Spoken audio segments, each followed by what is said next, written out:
is usually clinically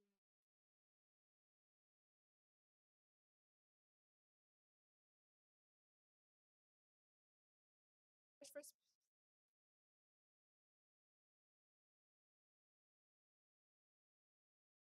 or animal phobia. Anxiety disorders. Anxiety is usually apprehension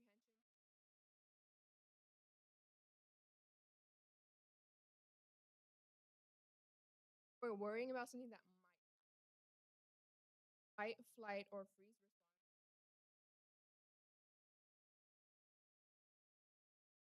Have this response might happen. It's not. It might not happen, but anxiety is usually what comes about from phobias and horror content. We're gonna look at.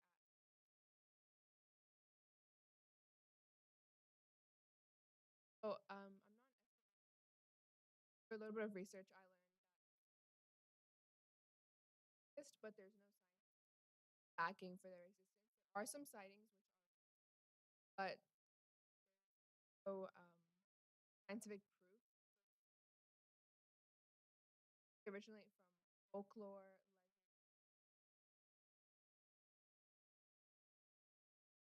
I have more examples on the next. So I argue that some kids are pretty much physical. So we have thalassophobia, which is a fear of the Loch Ness monster, and the Kraken. Ichthyophobia, which is a fear of the dark, and we have things like Mothman and shadow people. Zoophobia, which is fear of animals, or like animalistic, like chupacabra, or animals like Bigfoot. Arachnophobia, fear of spiders, or gumo, which are present in Japanese. Teratophobia, like the Jersey Devil, and phasmophobia, which is fear of ghosts and spirits. Iorona or the band.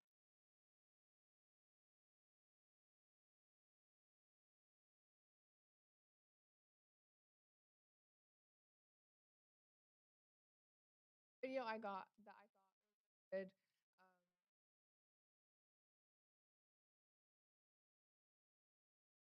Phobia. I hope it plays because it's really good. It's really popular on TikTok.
So, like I said, the sound makes it better because there's like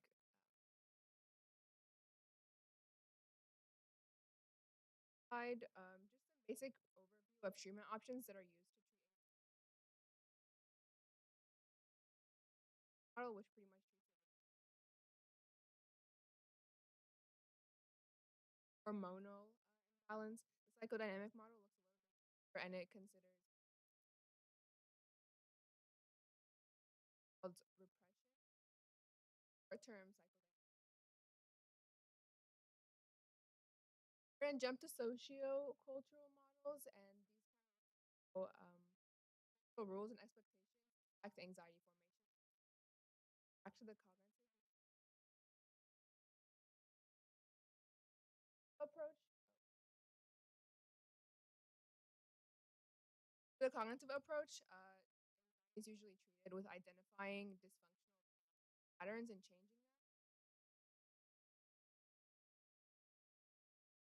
The result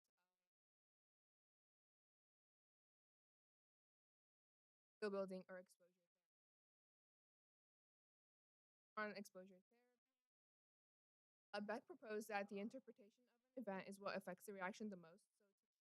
So, anxiety is to change the interpretations can be evident by and how they relate to emotional reactions. Thoughts are distorted or actions are negative and prolonged and can cause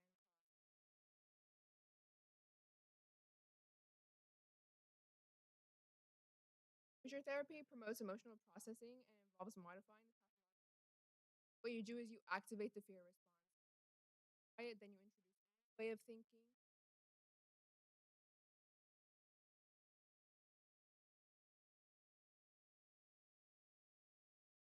About horror media, we kind of hope that it will. That's where the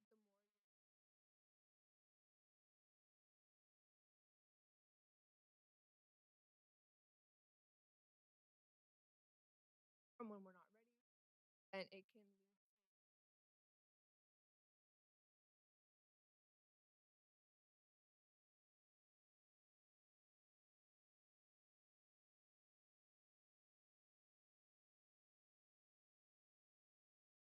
for cultural engagements with fear. I'm talking about or horror. When we look at them, we see two things that voluntarily engage, feel in control. Second thing is that they usually occur in shared spaces or with a lot of people. They're all scared, so it makes it more therapeutic potential.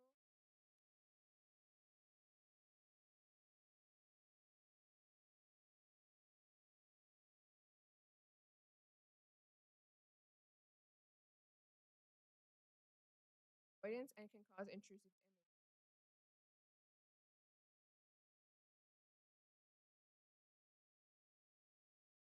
When we link it all together, we see that horror can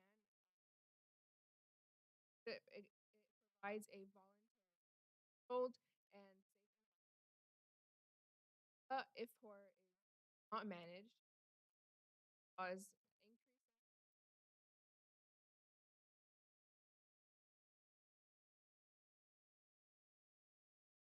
So, is horror a safe space? Here, I would say yes. When it but no when it overwhelms.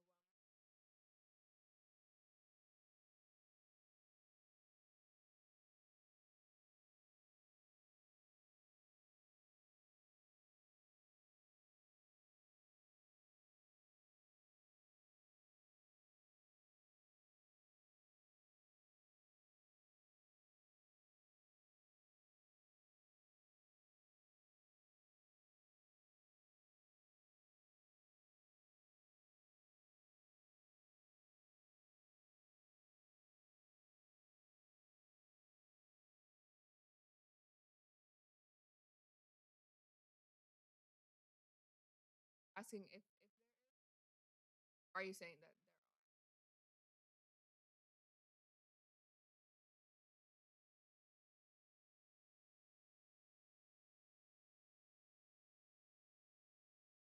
there are? Yeah, yeah. I do think that humor will help.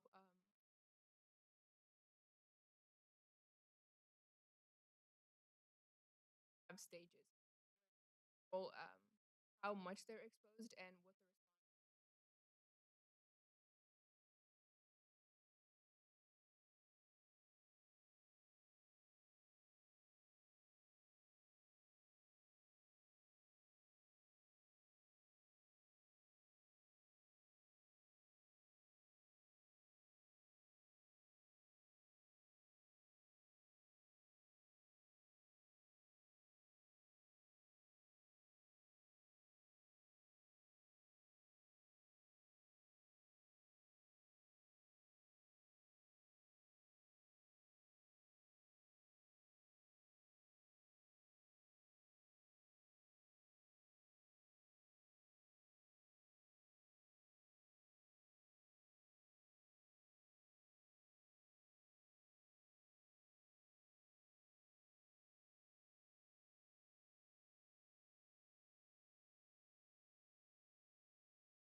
We're back.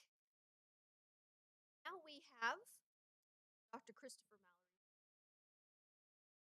our own biology department here at UT, talking about monster salamanders. Comments on reports of cryptid salamanders of monstrous proportions.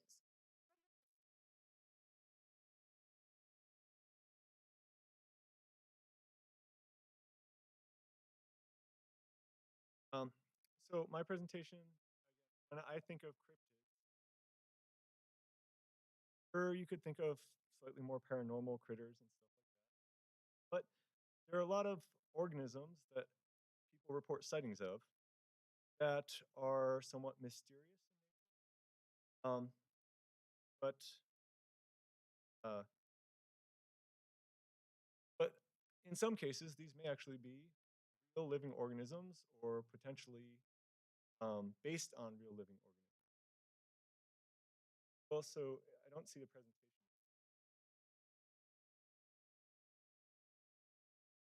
I was going to click for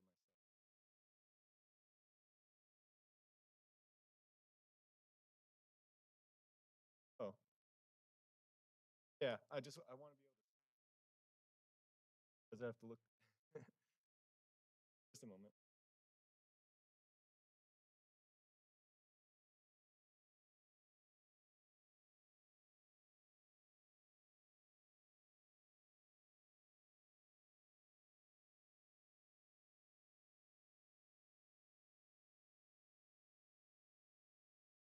I'm sorry. Just a moment.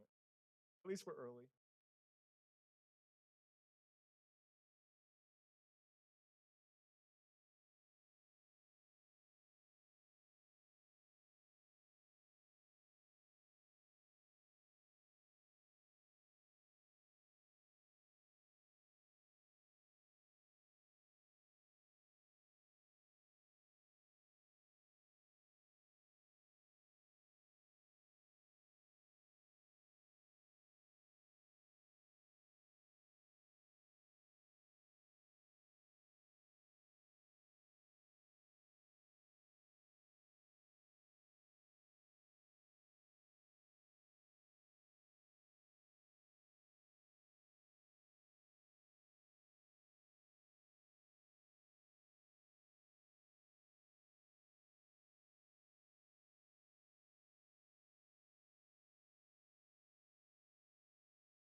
Okay, so basically, I decided I want to explore this particular that represents sightings of what could be a real existing organism, or maybe it's a figment of people's imaginations, or maybe these are sightings of other organisms being interpreted in ways or embellished.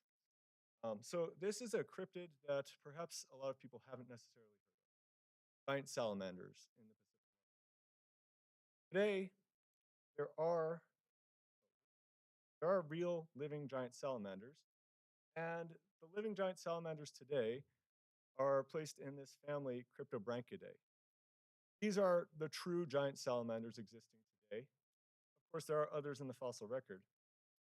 Well, these true giant salamanders existing today include the giant salamanders, Cryptobranchidae, that live in parts of Asia and also in parts of North America. They begin life as an aquatic larval stage, and then when they mature, they remain aquatic.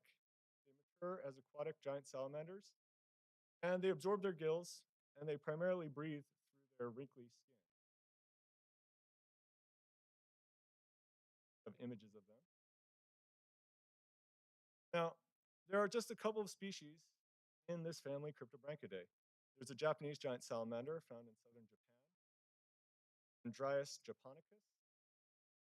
And this is a species that can reach up to 5 feet. It is a robust, a very large aquatic salamander. There's another species found in China, Chinese giant salamander, Andreas davidianus, and it can reach up to 5 feet 9 inches. Just a massive salamander. In North America, there's another species actually placed in a separate genus, Cryptobranchus, and this doesn't get quite as large with a maximum of about 29 inches. This is known as the hellbender, found in mountain streams of the Appalachian Mountains. But I want to draw our attention to the Pacific Northwest, where there aren't any formally documented members of Cryptobranchus. Pacific Northwest is into the mountains of the Pacific Northwest. It has a lot of moisture, a lot of rainfall, a lot of vegetation, thick moss. It has a lot of water. It also has a number of amphibians. But generally, these amphibians are very small. And in the Pacific Northwest, there are lake monsters known. So, one of the most infamous is the Ogopogo of Lake Okanagan in British Columbia. And there's a statue along the edge of the lake there on the lower right of the screen. I tend to think that this can be explained as potential sightings of moose crossing the lake from a distance and potential sightings of large white sturgeon, a fish known to reach 20 feet in length. So if you see that from a distance swimming through the water, what would you think? A large white sturgeon. And you're not necessarily familiar with them in that lake. Well, my focus is not necessarily the Ogopogo, though. I want to focus on some other salamander like things. Uh, First, I want to discuss briefly a sighting from Crawford Bay in Kootenay Lake in British Columbia. And this was a sighting that gave rise, or at least it's one of the first sightings that gave rise to rumors of a Canadian alligator. And there are no known alligators that occur up in Canada. There are alligators farthest north in the New World in the Americas is probably about Virginia. Virginia is about as far north as alligators occur.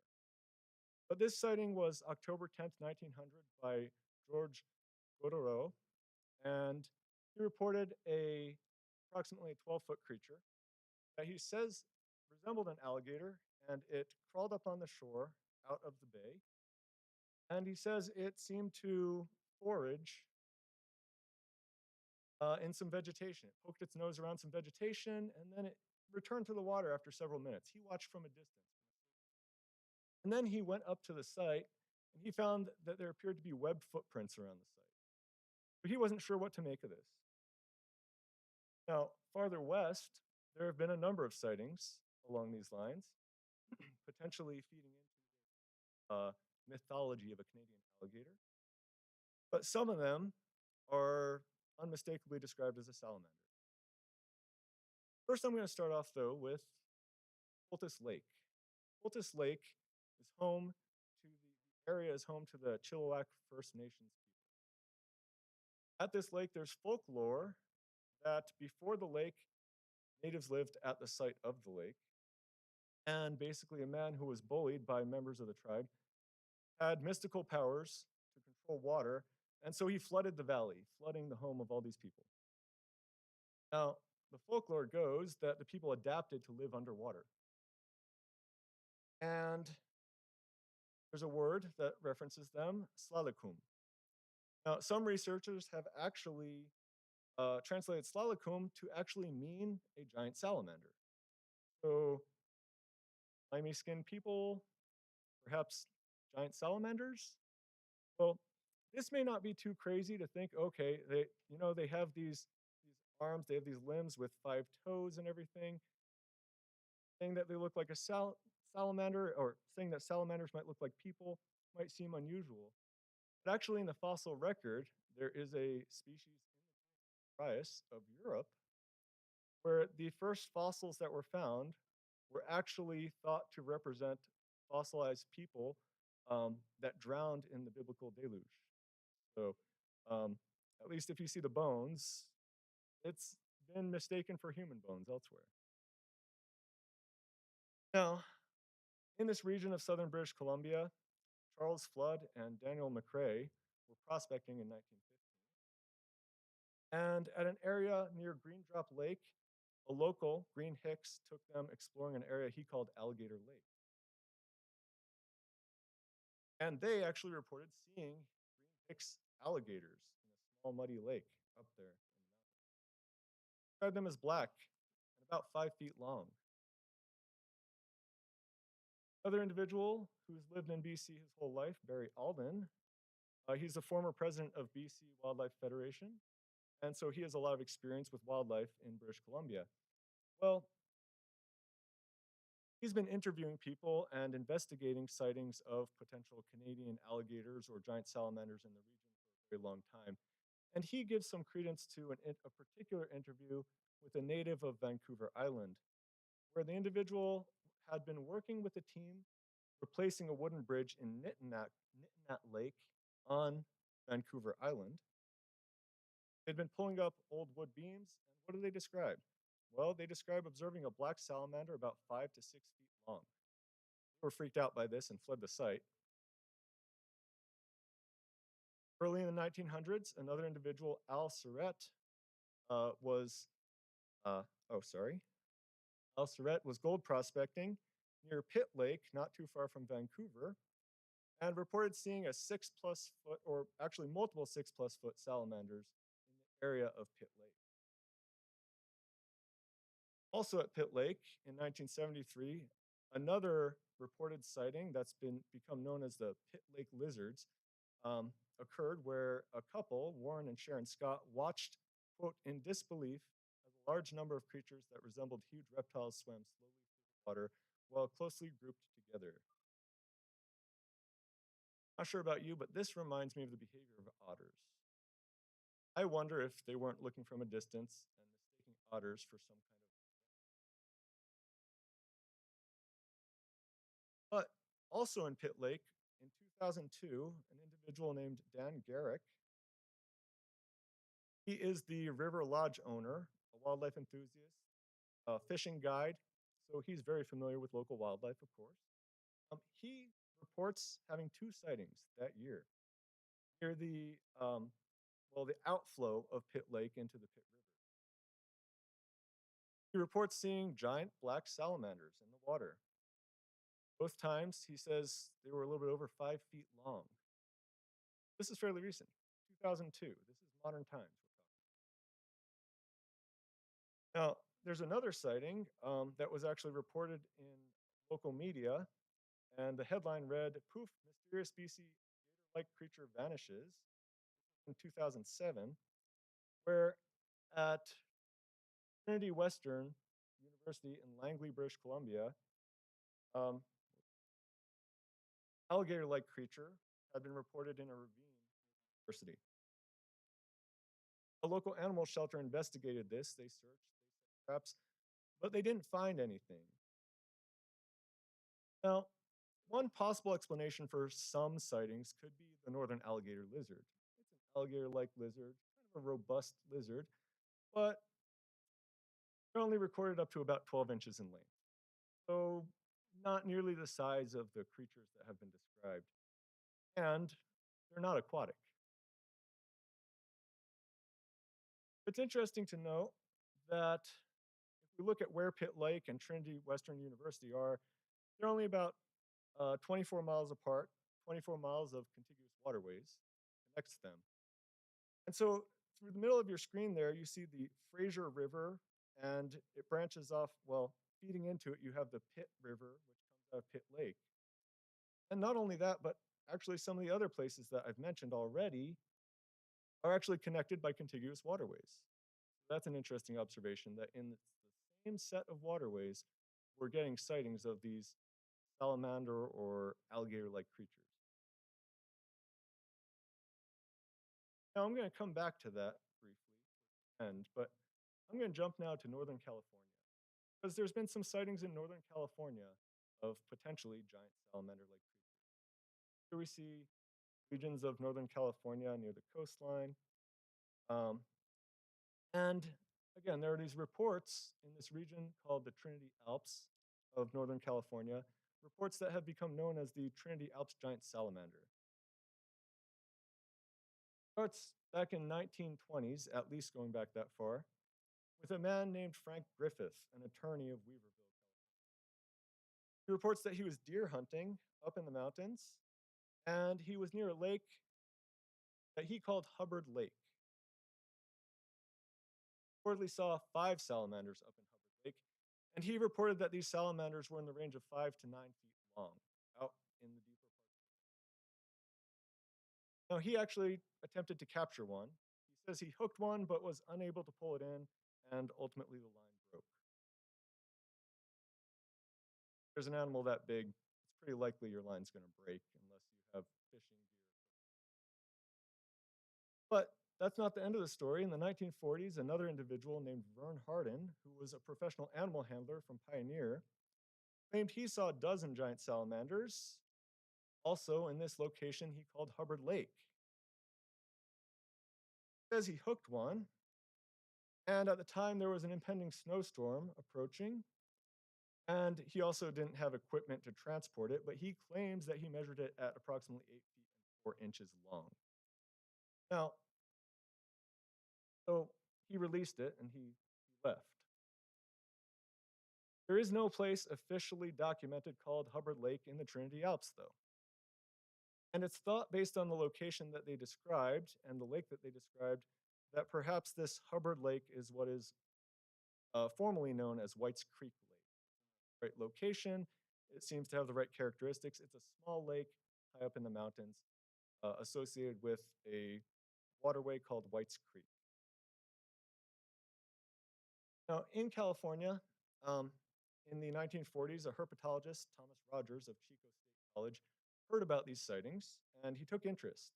He made 4 expeditions to the area, explored White's Creek region, waterways. In 1948, he went out there 4 times. Of course, did not find any 5+ foot long salamanders. But I want to bring up one other sighting that has potentially contributed to the legends of here, and that's in 1939, a giant salamander was reportedly caught in a catfish trap just south of Sacramento in the Sacramento River. Now, a herpetologist from Stanford University examined this giant salamander in a setting. Described it as 25 to 30 inches long, dark brown with irregular yellow spots, and he determined that it was certainly a member of the genus Andrias, which is the genus that includes the Asian giant salamanders, really big ones. Well, that individual I mentioned who had taken interest and searched up in the Trinity Alps, Thomas Rogers, also apparently got a chance to examine this particular salamander. And he reported that the Oakland Tribune, a local journal, reported the capture of the monster. They described it as a monster. But he investigated further and got a potential backstory on this animal.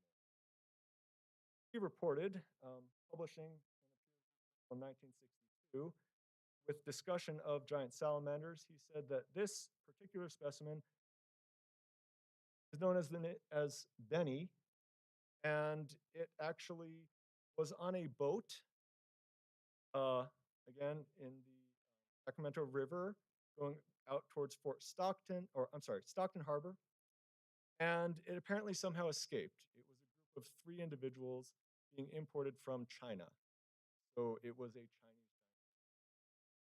Now, an unusual story to say that you're transporting 3 giant salamanders and one escaped from the boat, making its way into the river, and then got caught later on. But officially, that's the documented story. So that's debunked as a native giant salamander of California. But in September 1960, 3 zoology professors in California formed an expedition. Of course, Thomas Rogers, who I've been talking about, Robert Stebbins, a well-known herpetologist who's written several field guides about herpetology. If you older field guides about reptiles, amphibians of the Western U.S., Stebbins is an author. Nathan Cohen of Modesto Junior College. Along with assistants, they went up into the mountains and they did an expedition searching for this giant salamander. It's at this time that I'd like to introduce you to another quote giant salamander, Dicamptodon tenebrosus. This is the coastal giant salamander found throughout the Pacific Northwest. Thing is, so first off, they start life as aquatic larvae and then they metamorphose. They only grow up to about 14 inches. Now that's very large as far as most salamanders go, but that is still rather small compared to the reports of 5+ foot giant salamanders. And there are documented neotenic populations of coastal giant salamanders in the Trinity, California. Neotenic. You know what that means? Okay. You might be familiar with this concept. Neotenic means that it refers to individuals that retain uh, juvenile characteristics, sexual maturity. So, if you're familiar with an axolotl, they appear like a larval state. They have external gills and such, but they never metamorphose into a land dwelling adult state. Now, the very closely related tiger salamander, which is the only species of salamander actually native in this area, does generally metamorphose. So that's what we see on the bottom there. So that's what neotenic means.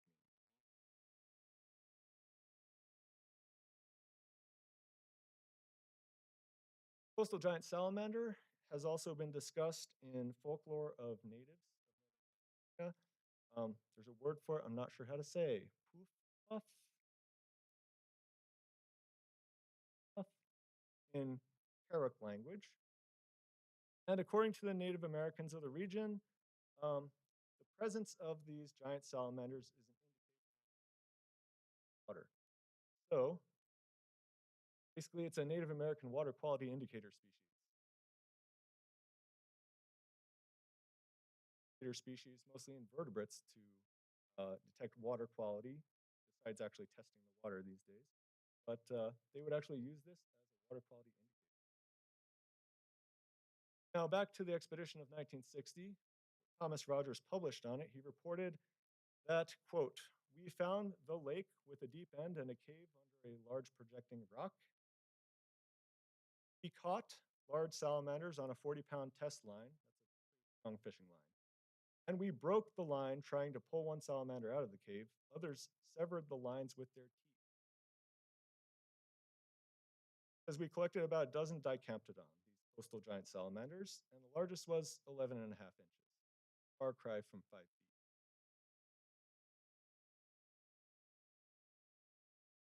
But I wonder, is it possible that maybe this was the basis for legends of giant salamanders? You look at a larval cryptobranchid on the right side there, you could probably see the resemblance between that and a neotenic coastal giant salamander on the left side. So, is it possible that these 10 to 14-inch larvae, quote, that weren't actually larvae, they're very much mature adults, perhaps they inspired stories of giant non existent adults that were inferred to exist based on these, what were perceived as giant larvae? I think maybe that's a possibility. Of course, Thomas Rogers also reported on the 1960 expedition that some of the boys who accompanied us mistook logs 3 to 6 feet long for salamanders. This is perhaps understandable, as on the right side of your screen, what do you see? Well, you actually see a Japanese giant salamander. Log like. One more sighting that I want to mention here. That's in Bluff Creek in Northern California. So, again, just outside of the Trinity Alps. This is the location of the famous Patty footage that you've probably seen, the most famous footage of a supposed Sasquatch or Bigfoot. And this sighting comes from a prominent Bigfoot researcher, M.K. Davis was on a Bigfoot research expedition along Bluff Creek in Northern California around 2009 and reported seeing a 3-foot giant salamander in Bluff Creek. Now, The story goes, so this is from an interview with also a who actually has a cryptid bookstore in California. But the story goes, he saw this thing moving up the creek in a pool. So that on the left, on the lower left side, is the pool where this sighting occurred. And he initially reported it as a large fish to his team member who was camping with him and searching for big. And at first, his friend shrugged it off. But then the next day, he was out looking around the creek and he found a 10-inch long coastal giant salamander nearby. That's his photo on the lower right side. And then he made the inference that what he had seen may have been a giant salamander. And convinced that that's what it was, since there don't seem to be very many fish in that size range, because he said it was almost 3 feet long or so. Now, there is one fish, though, a bottom dwelling fish that, if you don't see clearly, I would imagine you might mistake for a giant salamander. Small scale sucker, and you can see its distribution. Bluff Creek is right in the middle of its distribution. They are found in Bluff Creek. And if we look at these images here, again, on the top left is the pool where this encounter occurred. On the right side, you see an image of a Japanese giant salamander. On the lower right side, there is a neotenic coastal giant salamander. And on the lower left side, you see sucker. If that's what you get out of your sighting, you can't necessarily be sure what you saw. But you could easily mistake a salamander for a fish or vice versa. Now, there was another expedition more recently in 2021, and this expedition turned up, well, more neotenic coastal giant salamanders. Additional sightings have been reported from trout fishermen in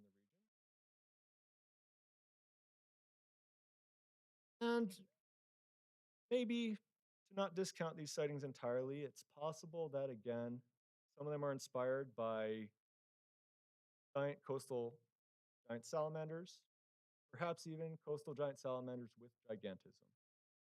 That's a possible explanation. Maybe M.K. Davis's sighting wasn't a fish, maybe it was a giant salamander, a particularly large coastal giant. But now I'm going to turn back to British Columbia. Sightings in California, I think, can mostly be explained by logs, embellishing stories, um, again, potentially coastal giant salamanders. So returning, returning to British Columbia, thinking about the sightings around Pitt Lake and nearby sightings, there does seem to be some consistency to what has been reported. Giant black salamanders in the range of 5+ feet around Pitt Lake and associated. That image there is a Japanese giant salamander. Again, a dark giant salamander that is aquatic. If you see that from a distance, you're unlikely to catch it. It may be able to survive at low densities in that region. Similar anyway. If you look at the distribution of known members of Cryptobranchidae, this family of salamanders, including Bias, known in modern times from Japan and China, and Cryptobranchus in the Appalachian Mountains of the modern distribution. So if we look to the fossil record, stars here, those stars are representative of sites where many Andrias fossils, so Andrias, the genus for the giant salamanders, quote, Asian, fossils attributed to that genus have been found in North America as well, and throughout Europe in the last 10 million years. Now, this is an ancient lineage of salamanders, having branched off from other salamanders. And if you look at that map, these were present here in North America and throughout parts of Europe within the last 10 million years. Particularly within the last 5 to 10 million years, we had Andrias matthewi in North America, reported at up to 7.5 feet based on fossil evidence.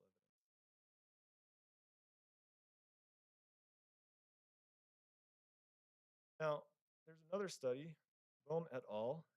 In 2012, doing an analysis, meta-analysis of cryptobranchid fossils, fossil remains from all times, from everywhere in the world where they're known. And they looked at this and they said, well, over millions of years, it seems that cryptobranchid distributions have expanded and contracted with climate changes, primarily with rainfall.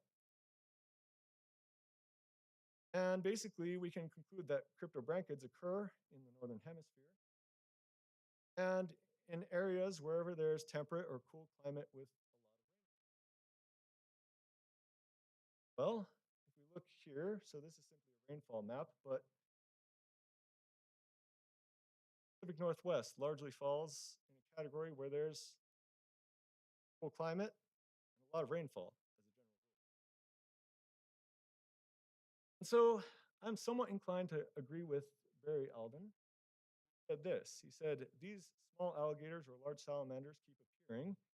Mark my words, one of these days someone's going to discover a new species. So I want to make some conclusions based on young giant salamander reports, particularly in California. I think embellished stories and mistaken identity are likely. Coastal giant salamander observations may have become, quote, big fish or big salamander stories. Neotenic salamanders may inspire fabricated stories of non-existent bolts. Logs can look like big salamanders.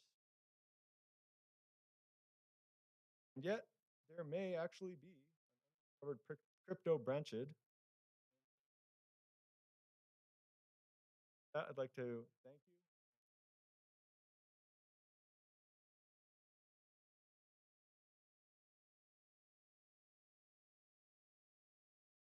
Questions?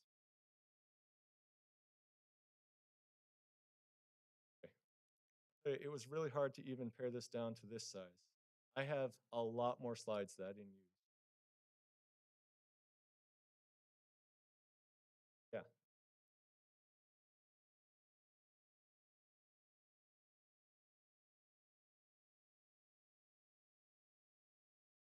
Um, so I know that some individuals have looked into that, particularly the individuals who did the expedition in 2020.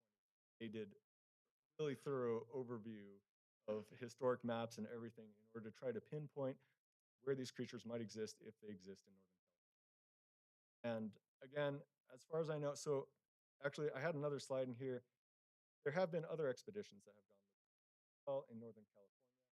And there was actually one scheduled for 2025 where they wanted to do environmental DNA work with the water to test if there's a prevented salamander in the waterway.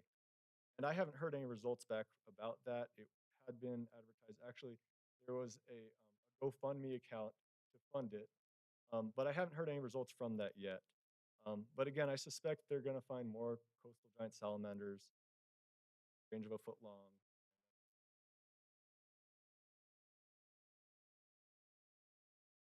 I think it might be worthwhile doing eDNA. Yes.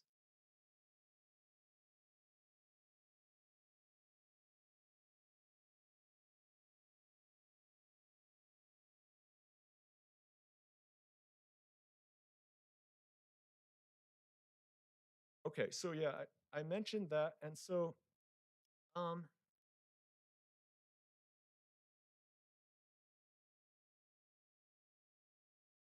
so, so that's not a crazy possibility actually.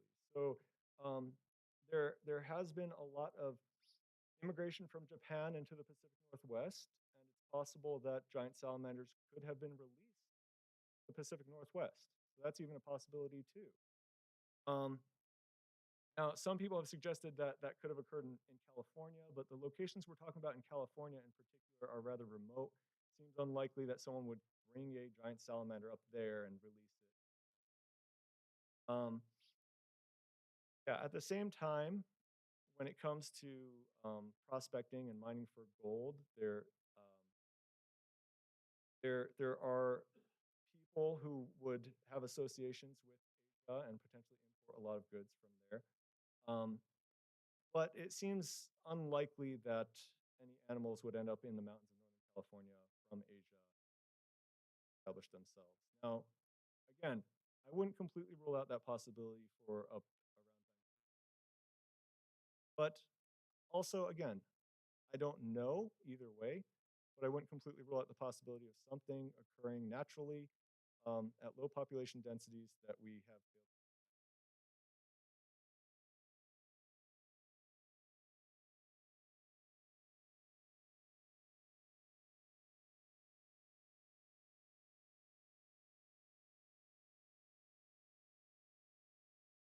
So actually, not aware of any cases of parthenogenesis. In fact, the Andrias, they they actually form harems. So there's a male that will basically guard a territory with several.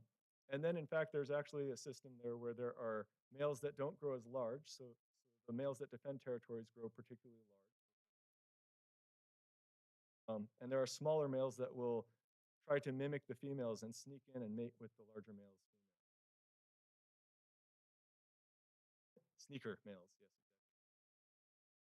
So it's been documented in various fish and such.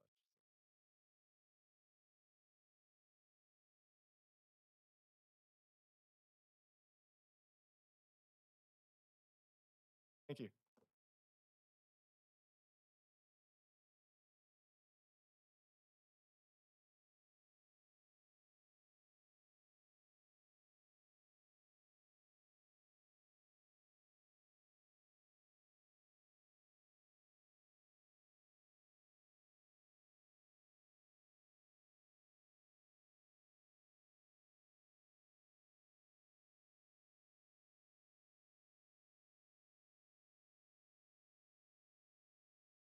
Great, perhaps slightly less plausible, kind of cryptid, the Viennese basilisk. Tyler Whitaker, master student at Texas Tech.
So first, I'd like to take a moment to thank Dr. Paxton for organizing this conference. And if you don't mind, I'd also like to dedicate One Time Forgot on our local radio station. Jason, this is for you. So, as any student of German would know visiting the city of Vienna, the Austrians are very particular about their maybe more so than other Germans. After the World War II, you get the Österreichi mythos in Austrian historiography. They're very interested in their medieval past to ignore what happened during World War II. And as a part of this, we get this restoration of this 1577 fresco, which was painted on High Cross House number 9 under the rule of Rudolph II. This fresco, which proudly sits today in a tourist trap on Schönlandsengasse, marked the location where a basilisk attacked the maid of a master baker centuries earlier. The building also features two different depictions of the basilisk. The first is the original 15th century statue on the house, while the second is the 16th century fresco. The earlier mentioned appears to just be a chicken, but the second take it gives us a more toad-like appearance. Iterations of the story place it happening in the year 1212.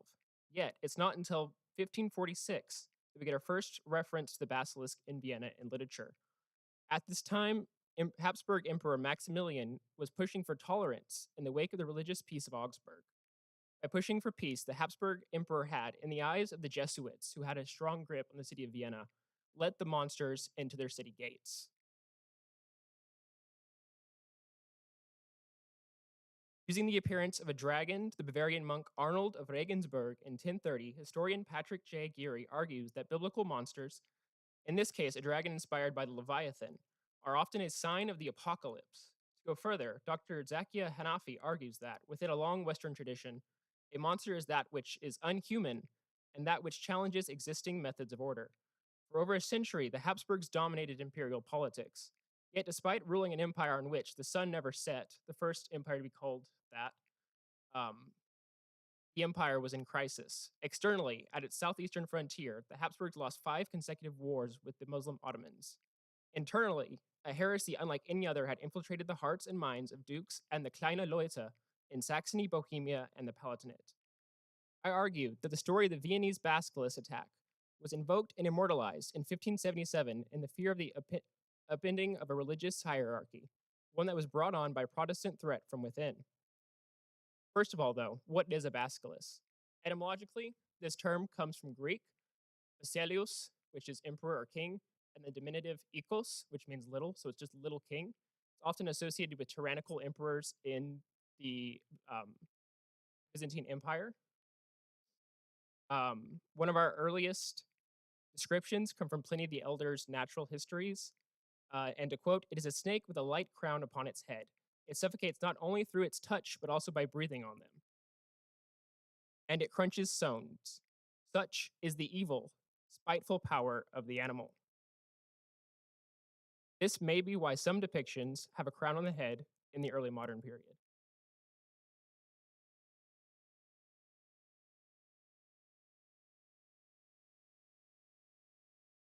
The 17th century disputation De Basilisco Unicorno Phonice Behemoth Leviathan Dracone Ereno Trendula at Eve Peredis by Georgius Caspar Kirkmeyer gives us a better general description.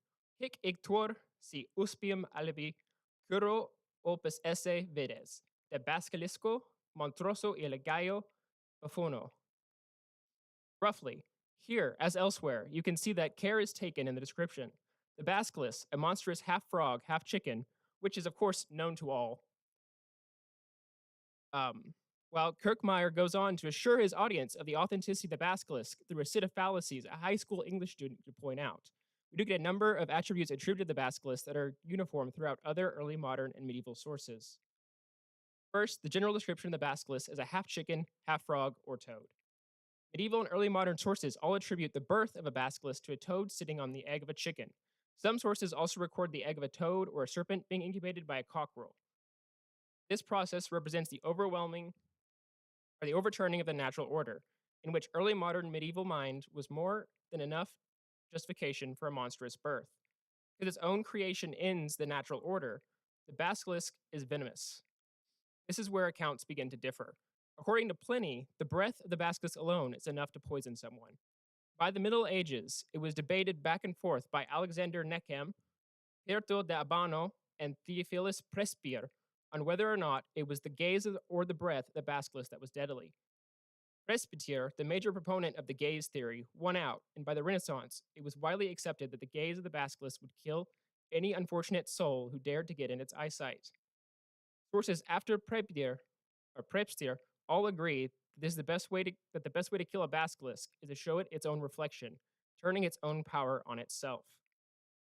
Going back to the disputation by Caspar Kirkmeyer, he assures his audience that because the basilisk appears in 3 excerpts of the Bible, it must be true, and to discount its existence is heresy.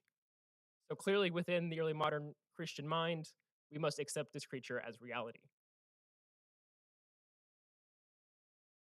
At this point, I'm going to read a translation of a compiled version of the story transcribed by a group of Viennese folklorists in the 20th century.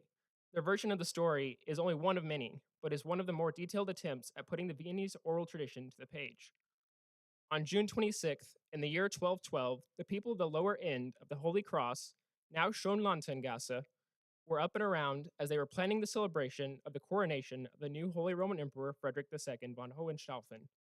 Their preparation was interrupted at 6 a.m. when they heard a great shriek. Quickly, they opened their windows to see what the commotion was about. The screams came from a house everyone called Zum Goldene Kreuz, the Golden Cross, a house that belonged to the master baker Gabriel.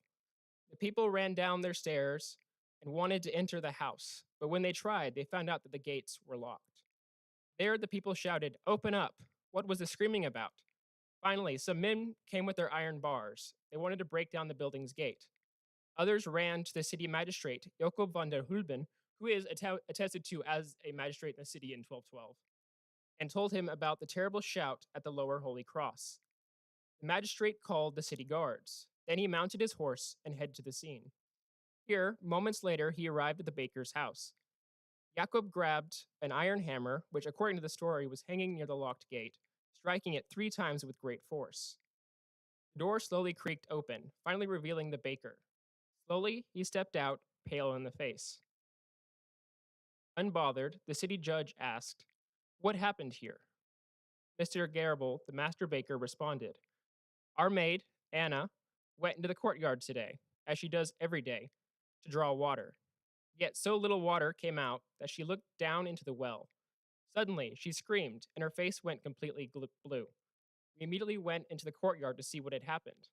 Anna told us that it was the shining and sparkling so brightly at the bottom of the well, and that a horrible stench had risen up.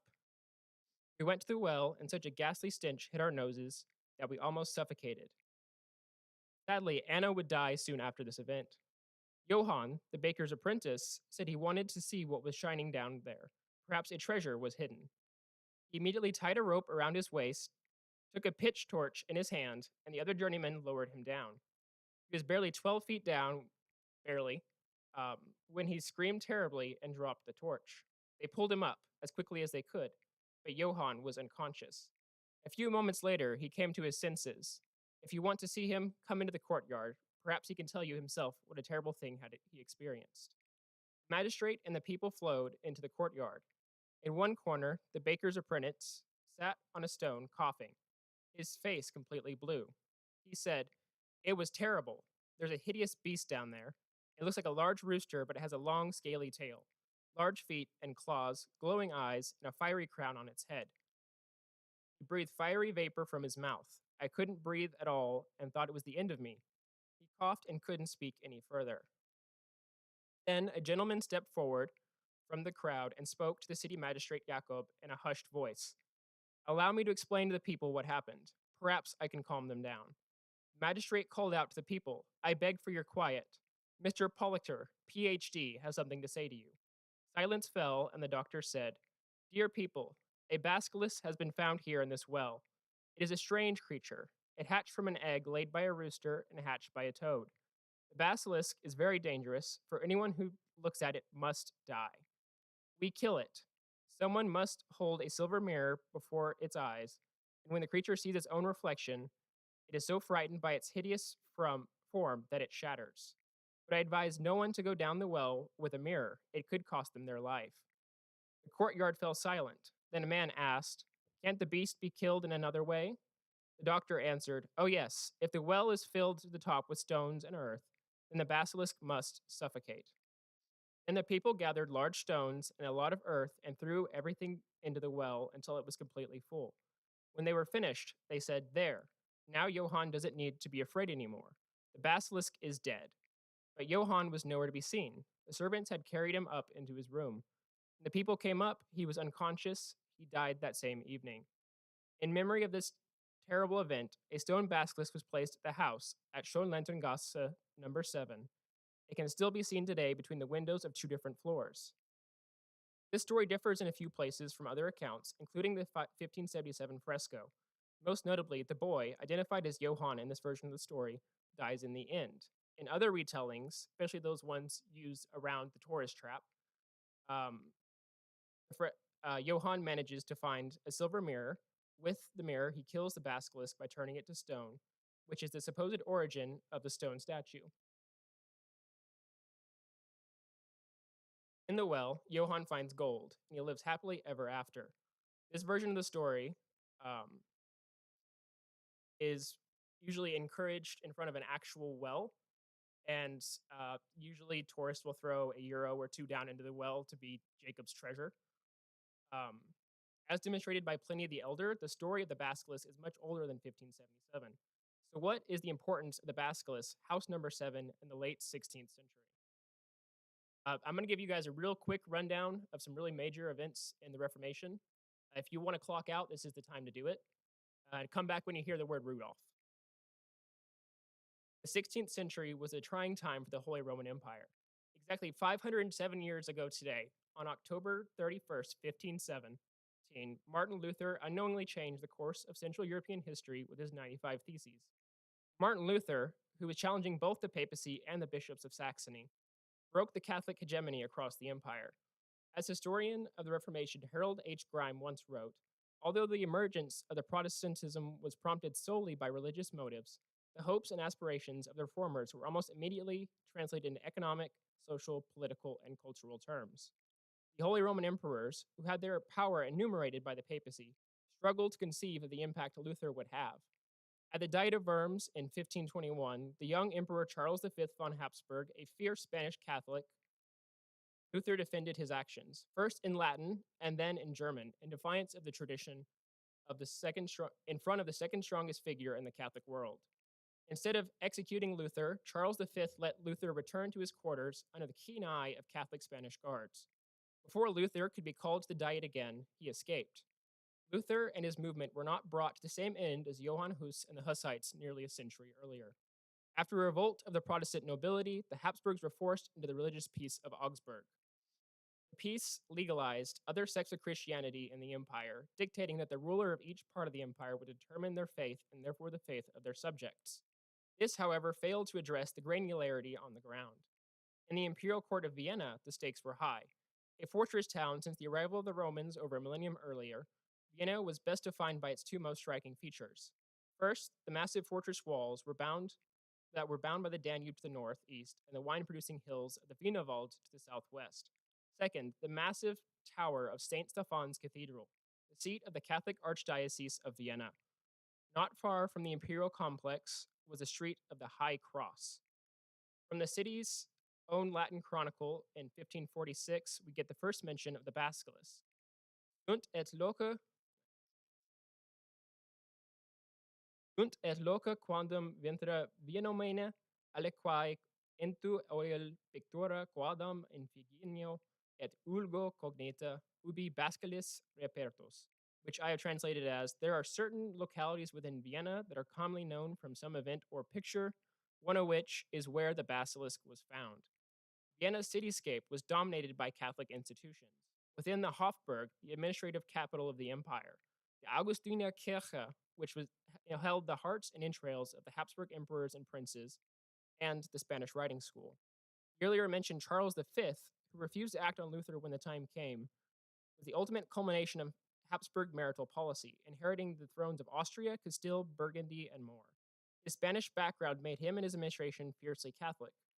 In 1556, 2 years before his death, Charles V handed Austria and Holy Roman thrones over to his brother Ferdinand, not wishing for one individual to fill as many roles as he had.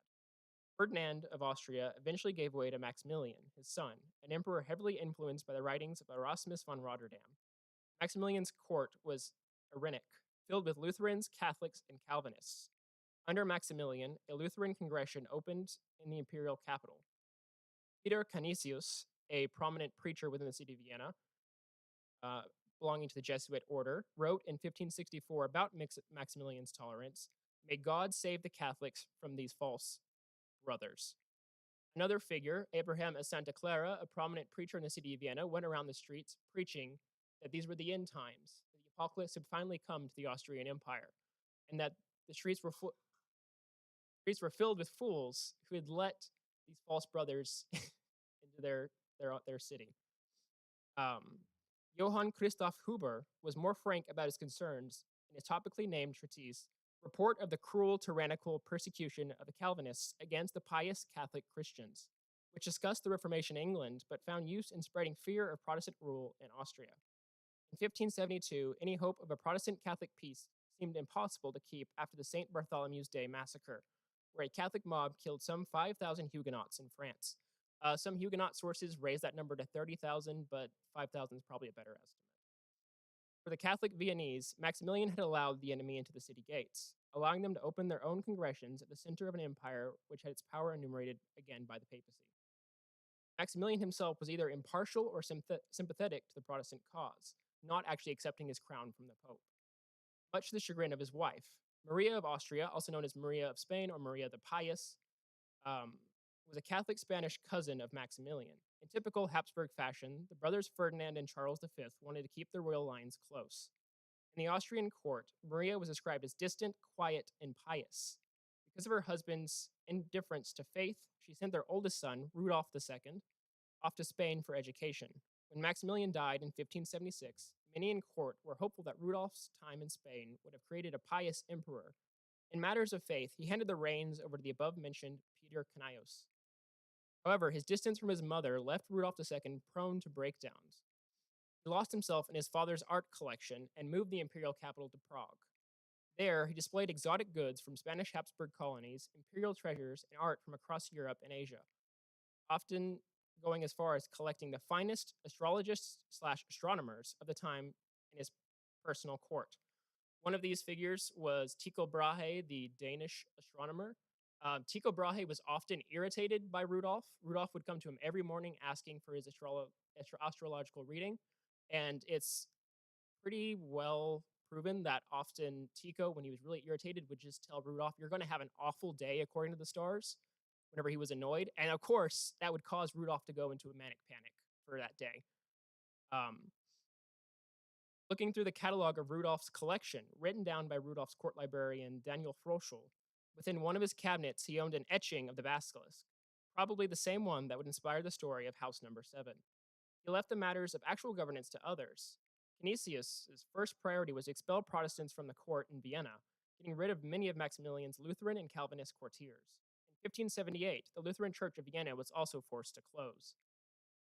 Now that I've connected the historical context and the time, it's finally for me to deliver on my thesis. The inauguration of Rudolph II in 1576 marked a hopeful return to secular Catholic court, but the Lutheran threat had already been welcomed into the city. The stone statue the Vasquez house at Schönlandstrasse number 7 was not just a chicken. In the Catholic city, many facades included a niche that left room for saints or Madonnas. Across the empire, when Protestants came into possession of these properties with saints in the niches, they replaced them with periodic symbols. In this case, a chicken at Schönlandstrasse number 7. This property can be tracked down to the bookseller Hans Spering.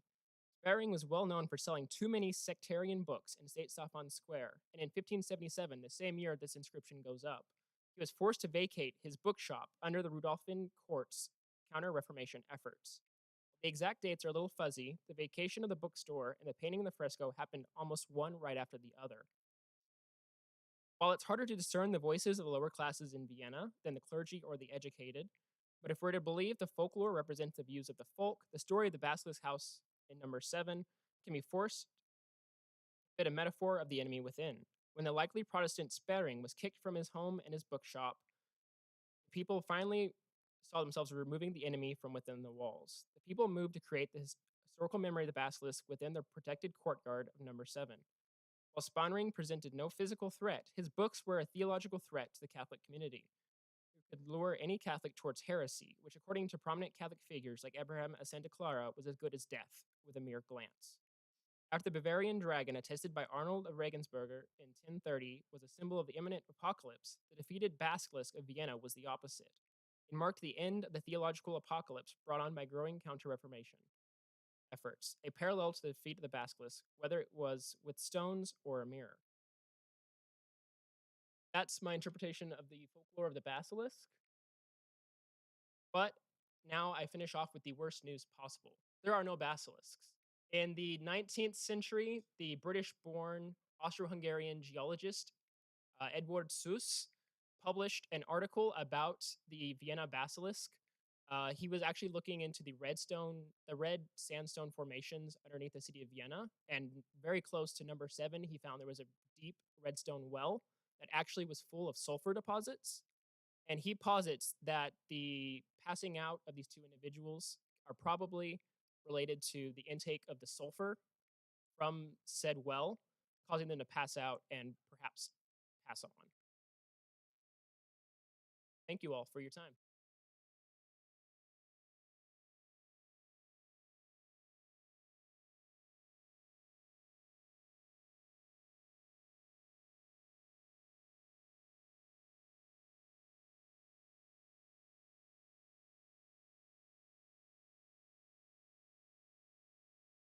Uh-huh. Okay, so if you look at Pliny the Elder's account in, I think it's like that the version I was reading is from. He's actually talking about a venomous serpent that's in, I believe it's somewhere in the Penelopes that attacked somebody and it had a crown on their head. So while there's no direct relation to Medusa, it is in that same sphere that we get the story of the basilisk. I wouldn't be surprised if his little serpent with a crown and the eventual like focus on the gaze as being what causes people to die didn't have some kind of correlation to Medusa that I just haven't seen. Yes, ma'am.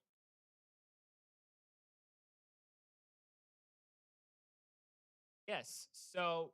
Um, so 1582, the city of Ingolstadt in Bavaria, so roughly like a 2-hour train ride from Vienna. They actually have another niche with a stone chicken used by a Protestant family.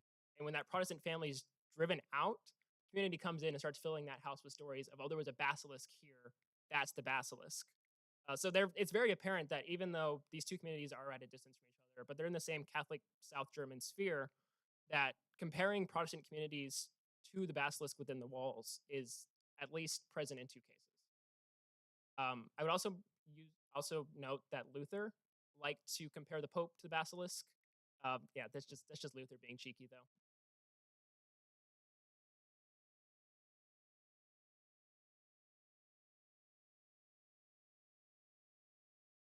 That's what it seems like.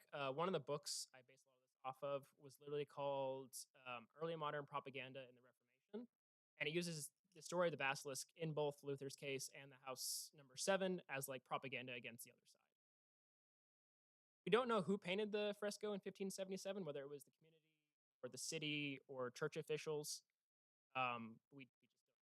But I like to think probably the community came in with a story to fill the now empty House Number Seven. At some point, it got immortalized in the. It's in German. Let me. Could you, sorry, could you pull up my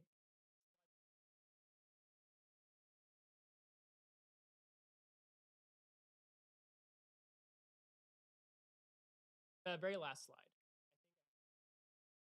I can give you the bibliography.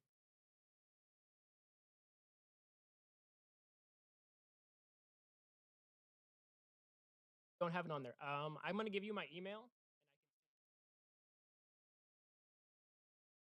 It's in German. Is that all right? Okay, perfect. Alrighty. Thank you all so much.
Very much. For Dr. Whitaker. Uh, Next is Dr. Sean Curry from UTPB's Sociology Department. Also looking at cryptids collection of things going on in society, but so cryptids as cultural mirrors, a sociological inquiry.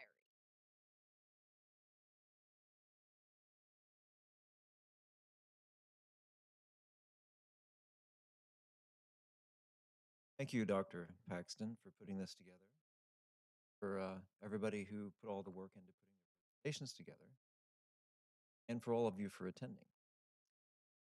So, looking at cryptids as metaphors in this sort of way is not really something that in sociology has been done much. Sociology of the paranormal, for example, is kind of like the ghetto of the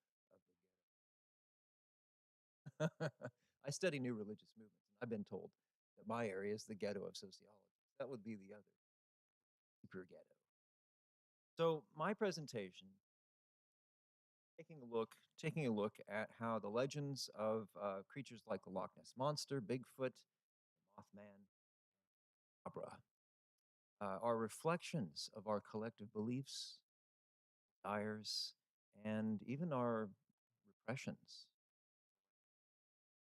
So, these creatures, though they're fantastical, emerge from a very deeply fantastical social process. So they embody what a culture fears, hope for, and what they refuse to confront directly. Today, I'll argue that cryptids are not simply myths about monsters, but cultural mirrors that reflect, seek to repress. In other words, they tell us something about ourselves. Sociology has long studied religion, folklore, and collective belief, and cryptid lore falls somewhere in between that intersection. So the unknown is a social space, essentially, where the imagination meets our ideologies. When we talk about belief in the unseen, the unknown, the monster in the woods, creature in the lake, we're also talking about the limits of rationality, modern life itself. So these myths survive to this present day because they express something unresolved about a relationship to mystery, this feeling of wonder, also nature, and also to each other.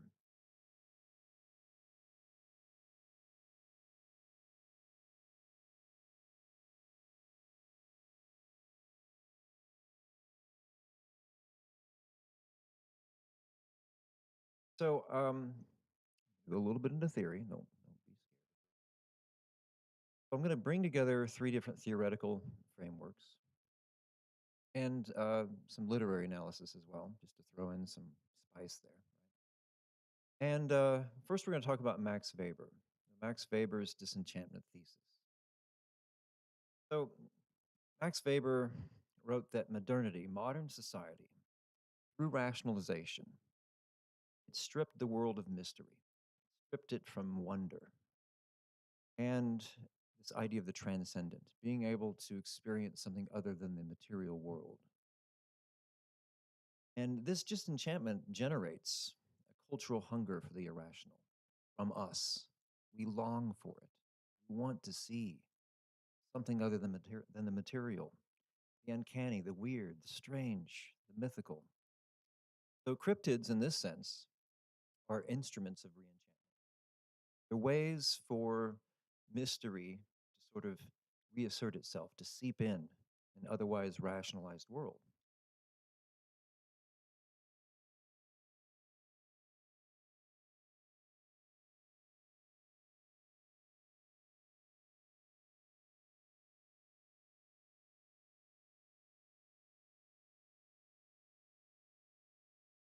There we go. Okay, so secondly, cultural source theory. This helps us situate cryptid beliefs within culture rather than pathology. Pathology meaning that it problematizes belief in it, as neurosis, for example. So this is sort of the mechanism by which we'll situate cryptids from a sociological perspective.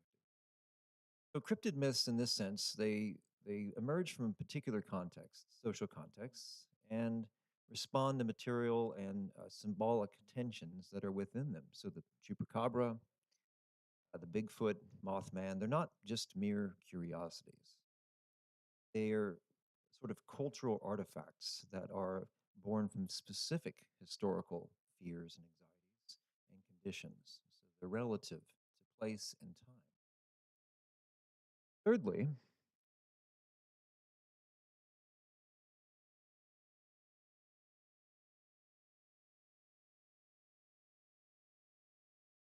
so social constructionism. So Peter Berger and Thomas Luckmann developed social constructionism in 1966 in their seminal book. And they explain that applied to cryptids, that these types of narratives, they take on a sort of social reality through a process, a dialectical process of externalization, objectivation, and internalization. So externalization, um, communities are always projecting meaning into the world. Storytelling, we tell stories, we tell narratives. That's what we do, we humans.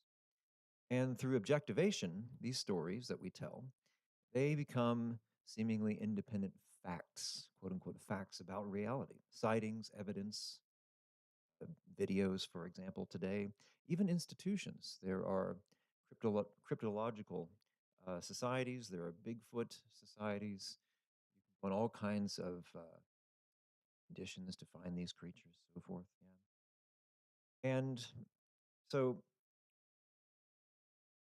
in a sense, we as individuals, we absorb these meanings as part of our everyday reality, our worldview, how we see reality itself, and we reproduce those as legitimate knowledge. We tell stories too to other people, and makes it plausible. You see a documentary, go on the History Channel, right? So, lastly, monster theory. So, medievalist and post-humanist Jeffrey Jerome Cohen in 1996, he wrote Monster Theory. And he says monsters are our children. In this sense, what he's saying is that they're mirrors of the collective psyche. They're embodiments of what we fear, what we repress, and sometimes secretly desire.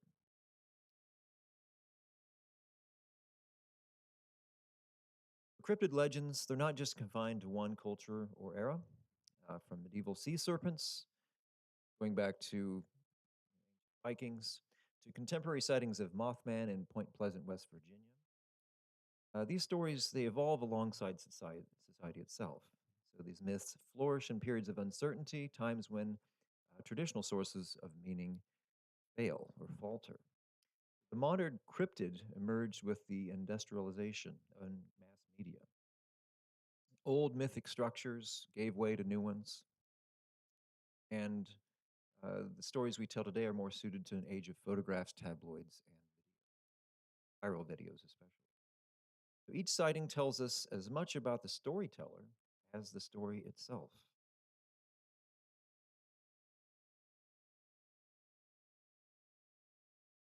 Go on to the next slide, please.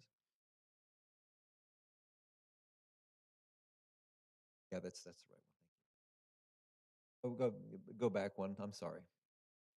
Every culture creates monsters in its own image. In some cases, cryptids reinforce their identities, regional pride, and a local legend, perhaps. In others, they express cultural fractures, anxieties about belonging, modernity, or invasion, even. The Loch Ness Monster, for example, embodies the mystical isolation of the Scottish Highlands, national identity. Bigfoot represents the rugged, uncharted wilderness of the American frontier. So these beings, they do something. They give a symbolic shape to our collective identity, our collective identities. So they mark the border between the human and the unknown. Next, we're going to go on and talk about that is one depiction, one artistic depiction of the chupacabra. There's quite a bit of them.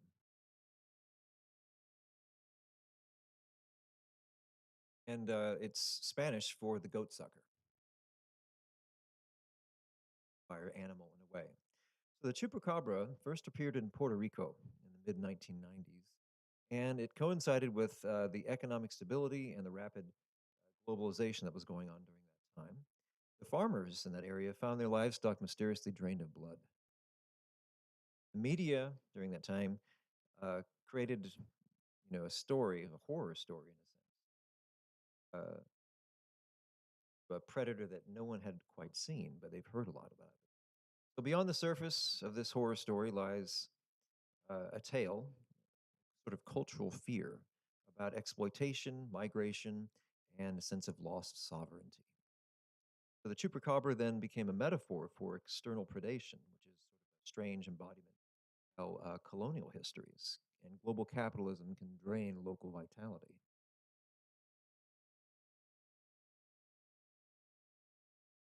From Puerto Rico, this story about the chupacabra it spread rapidly throughout Latin America and then into the broader United States and beyond, Canada, even other parts of the world now. So this cultural diffusion wasn't just the movement of a story; it was the globalization of anxiety. Each community adapted the myth to its own concerns, however. So in Mexico, for example, it became linked to border politics.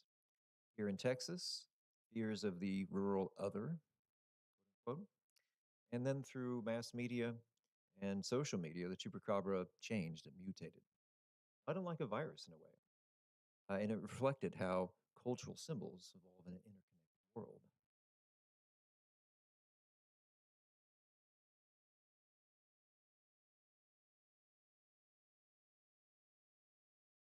Modern media gives cryptids a second life, sort of resurrection. Television, internet forums, YouTube, TikTok, they all transform folklore into a participatory spectacle. Sit back, you now participate.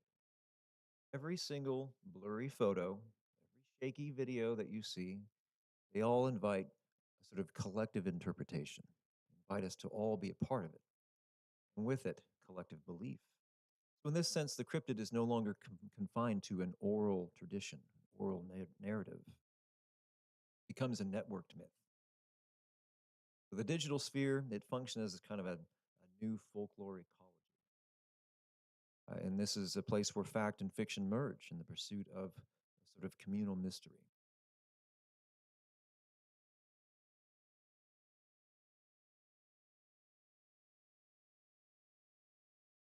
Okay, so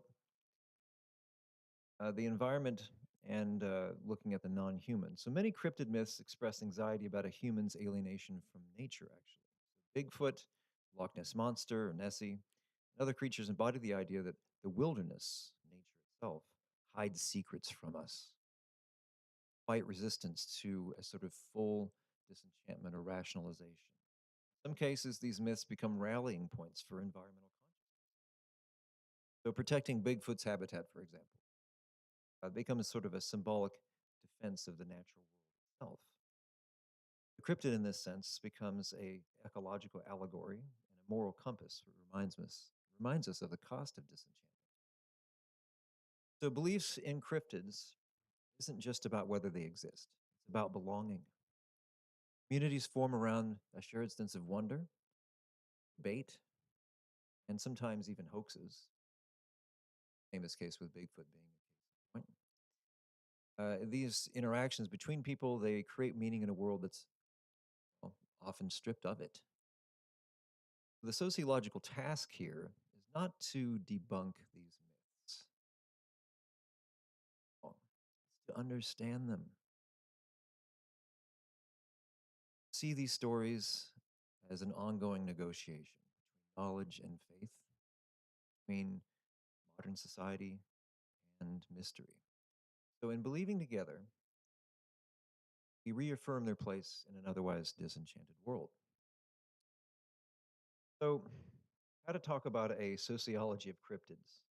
Probably laughed out of the room if I went to. But I can do it here. So, what would a sociology of cryptids look like? It would treat folklore as data, for one. It would be evidence of a collective moral and emotional life. It would examine how myths circulate through power structures, economies, and technologies of communication. But also recognize that to study the cryptid is to study really ourselves and our need for mystery, our fear of the other as well, of the stranger, and also a yearning for meaning beyond the measurable.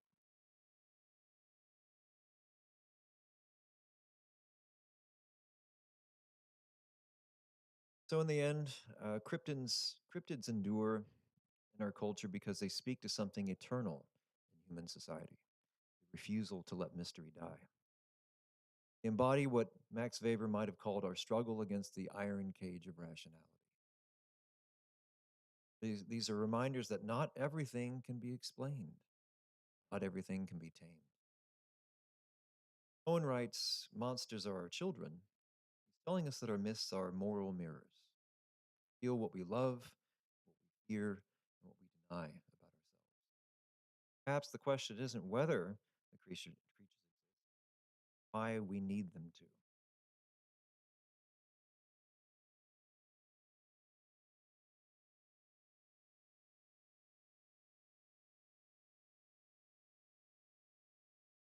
Questions?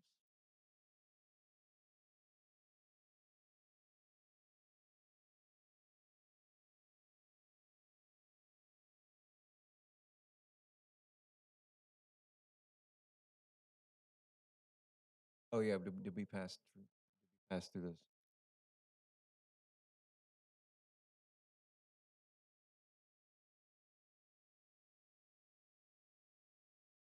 What do you mean?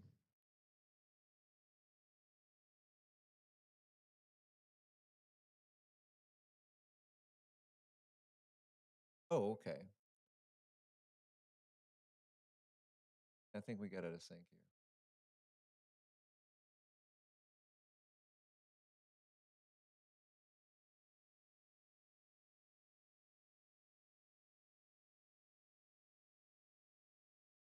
By coming up.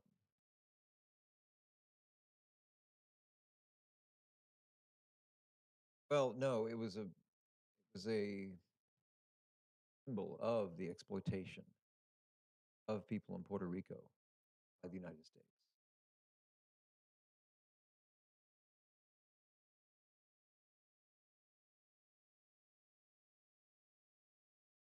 Oh, I'm making that claim, but I'm not the only one. But yeah, that mean, oh yeah, no, I mean, I'm saying I agree with those assertions, right? But this is nothing novel.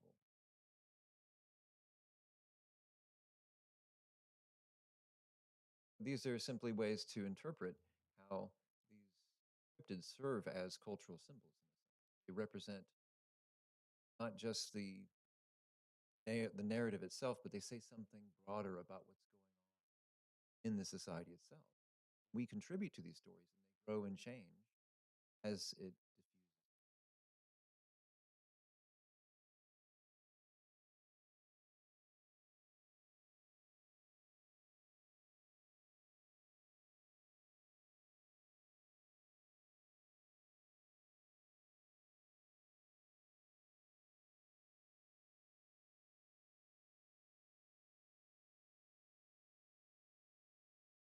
A good question. Why doesn't it accept it? One, it's well, as a sociologist of religion, this is that simply a product of delusion and it's wishful thinking. And there are accepted. Go ahead.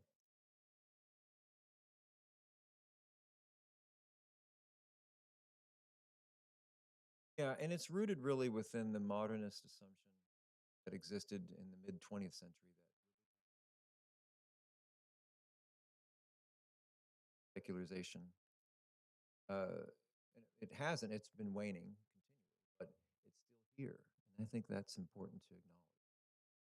And that's a debate going on within psychologists of religion, but historically, sociology of religion itself has been marginalized because of this assumption that, well, product of other social often influenced by Marxist theory, that it's just a manifestation of our own false consciousness. Be better to study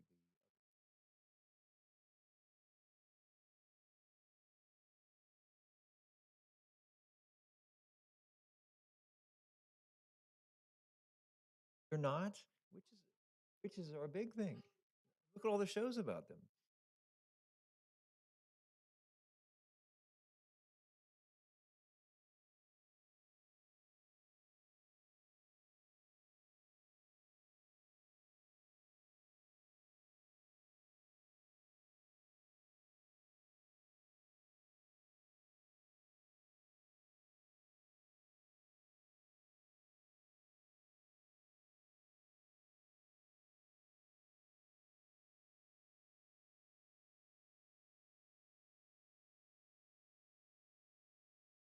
Yeah. Yeah, well, moral panics go in tandem with social change. Certainly, I can see that angle.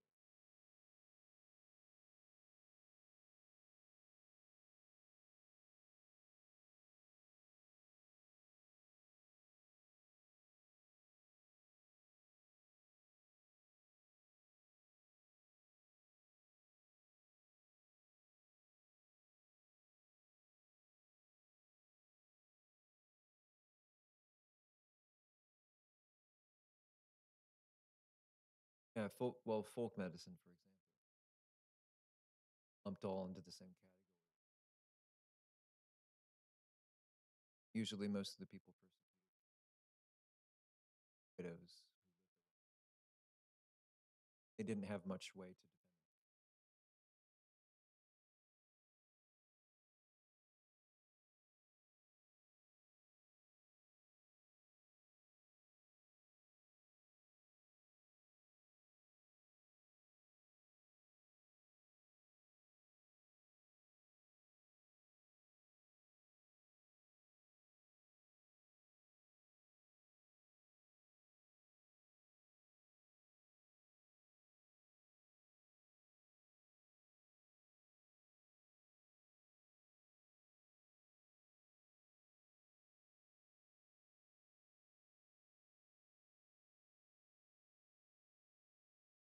them. Exactly, our worries, our fears, our desires. Because what does a vampire represent? One thing we can't have. So we do romantic.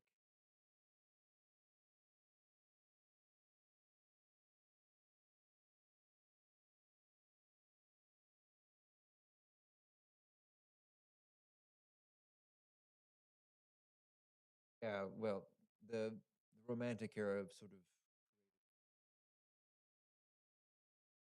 or yes, they were sort of repulsive creatures, right? Really Nosferatu. Comments, questions? Well, I'm happy. Excuse me. I'm happy to chat with you outside of here, or Mesa, the third floor. Thank you very much.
for our final presentation conference, we have John Harrington from Odessa College History Department presenting something that I have a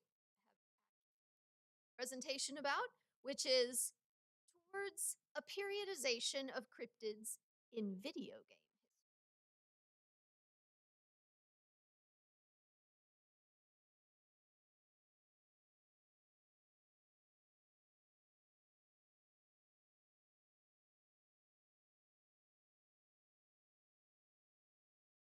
We're gonna get the PowerPoint.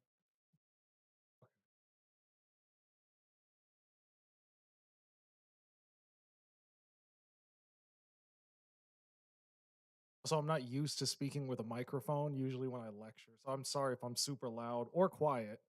Just let me know at any point. Scream, raise your hand. Um, Usually when I lecture, I walk back and forth in my classroom. So I'll try my best. I'll try my best to stay stable. um, so I am an instructor of history at Odessa College. Um, There's nothing more interesting about me. That's what I do. It's about 4 miles from here, if you don't know. It's on the other side of Odessa. Um, okay, we have my PowerPoint. Okay, so I want to explain first why I'm interested in this subject, in particular, what it means. It's nothing professional. The last 2 presentations I was here for were amazing. We're so well put together. This is just um, not that, but I have a bone to pick, which I think is topical for a Halloween conference. Um, Not just a bone to pick. I have a whole skeleton I want to rip out of somebody, which is if you look at how video game history is broken into periods, broken into eras, this is horrible. I don't know who came up with this stuff. So I have a few examples. Let me just, y'all can hear me.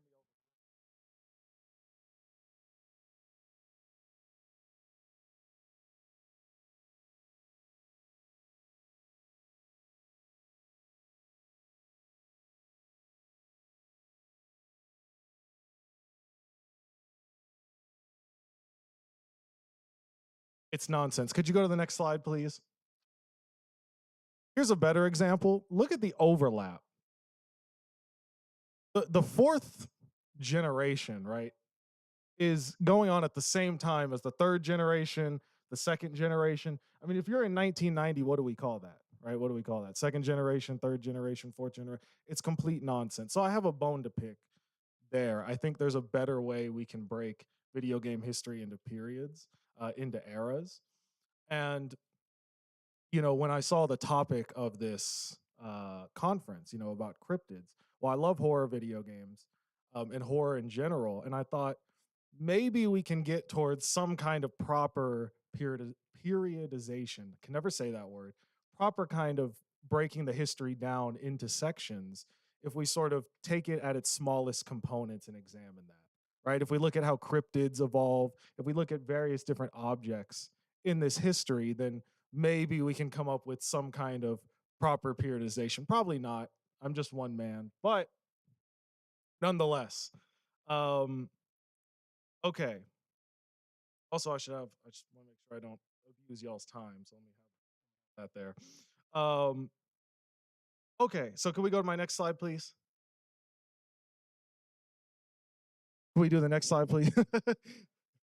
You're good. Okay. So I break it into and it's gone completely the formatting. I don't know what happened. I apologize. I don't know why the text is like that. But I break it into 3 eras, right? So we'll start with the first one, which is sort of the Easter egg era, as I call it. So 1991, I'll explain why those dates, 1991 to 2014. But I want to explain this picture first, explain what an Easter egg is if you don't know. It's a term used outside of video games, but I feel like that's probably the most common setting. So an Easter egg is a kind of hidden thing, something that is not meant to be experienced in the context of video games, something the average player will probably never come across. But if you do, it's like a nice little secret, right? It's a nice little thing to find. This is the very first, maybe not the very first, one of the very first examples of an Easter egg in a video game. This is the game Adventure. from 1980 on the Atari 2600, because back then Atari wouldn't let people put their credits, like their names in the credits of the game. So the developers would just hide it somewhere. You have to go in this specific route to find it. That's all that is. Um, okay, so that's what an Easter egg is. And why I call this first era the Easter egg era is because, actually, to my surprise, when I was looking into this, cryptids hardly show up as any kind of main character, any kind of main antagonist in video games until we get to basically 2017. Um, and so, which will be the third section I talk about. They really only feature as background characters, as these little Easter eggs, right? You go to some hidden area and you're like, oh, look, there's Bigfoot. And then you never see him again for the rest of the time. If we go to the next slide, I don't even remember what order I put these slides in, so I'm going to find out with you. Okay, so this is a game from 19 no 2000. I put them out of order. I forgot an image in here. So the reason I started at 1991 is there were a couple of games that came out in 1991. What's that? Oh, no, that's fine. I just forgot an image. There were a couple games that released in 1991 that, as far as I can tell, were the first time cryptids, the classic ones, Bigfoot, Loch Ness Monster, all that, appeared in a video game. And I totally forgot to put the image in there. I apologize. But the two examples, one of them is the Simpsons arcade game. We don't have a lot of arcades, like proper. I'm not talking about Dave and Buster's. I mean, like, real arcades in this part of Texas. But if you're ever in like Houston or Austin, um, and you find the Simpsons arcade game, amazing game. It's a lot of fun. Bigfoot just appears randomly at some point. He's just it's almost not even called out. It's not even something the game focuses on at all. It's just like, oh, there's Bigfoot. Oh, he's gone. Right? 1991. As far as I can tell, that's the first time. But um, right there's another one which I also forgot to put the image in. I'm now realizing. I apologize. There's a game called Ski Free, like the word free, like it's free, doesn't cost anything. The game, in fact, did cost money, but it released in 1991 as well for just like computers. And it's just this nice little skiing game. You let your kids play it. You ski around, and sometimes a Yeti just shows up, and it's actually kind of traumatizing if you're like an 8-year-old in 1991. I wasn't. I didn't experience this, but I've heard this was traumatizing. Anyway, what I'm getting to here is actually in 2000. Same thing. This is just a fishing game. It's called E-Games Fishing. It's just a fishing game. You let your kids play, you go around and you fish. And sometimes the Loch Ness Monster just shows up. And this game is so obscure, I could not actually find an image of the Loch Ness Monster, but I did play it. I have experienced it, so I'm not lying to you. But it's just, I don't know what the obsession was with putting them in kids' games. I don't know if someone was, devilishly laughing when they did that. Um, because it's just it'd be traumatizing for me anyway. For me anyway. Um, okay, next slide, please. Thank you. Okay, so now still in the year 2000, and there was a very popular platformer game on the Nintendo 64 called Banjo Kazooie. This is from the sequel. This is from Banjo Tooie. I don't, these names. It's just I feel a little silly, but this is Bogfoot, right? So he's a swamp Bigfoot. And if you go to the next slide, the Yeti, same game, right? The Yeti. I think they just call him Bigfoot though, but it's a Yeti. Um, right? And these are not major characters. These are, you're kind of going through the level and you see them and they're like, "Hey, how you doing?" And then it's over. You never see them again. Just to continue illustrating my point here. If we go to the next slide, we go to the next slide, please. Oh, sorry. Oh, no, sorry. Back one. um, this is my favorite example. So Red Dead Redemption, not the one that came out. Oh God, it's been like 8 years already. Not the second one. The first one from 2010.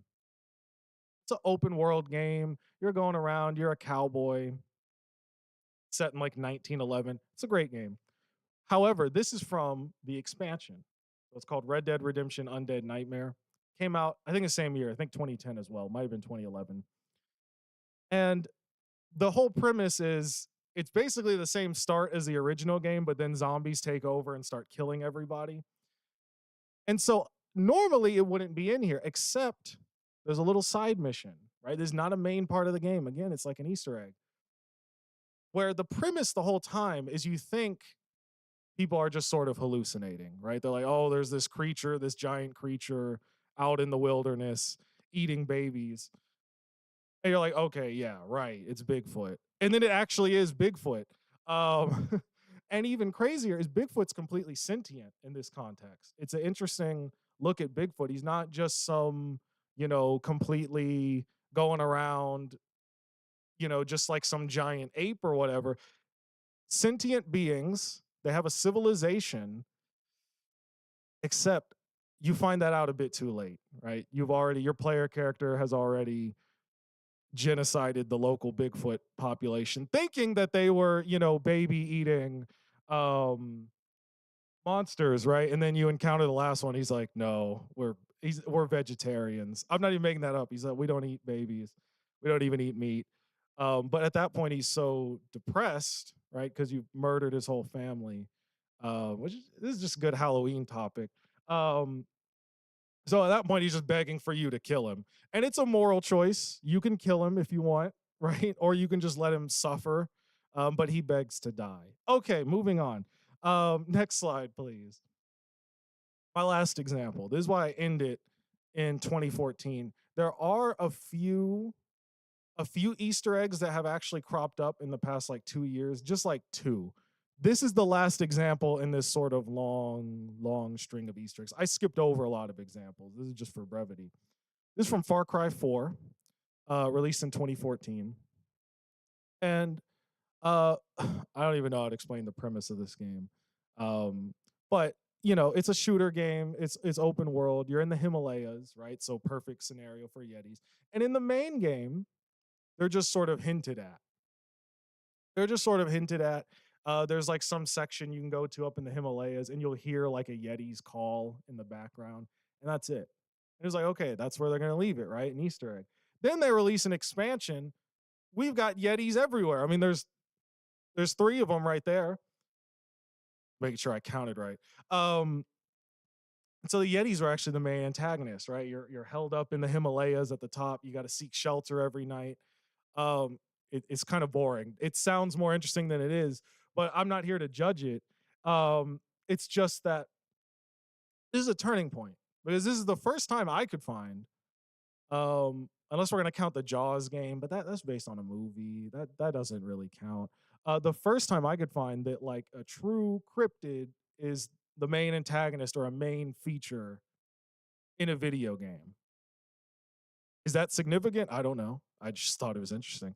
But what is significant is my next slide. So if we go to my next slide.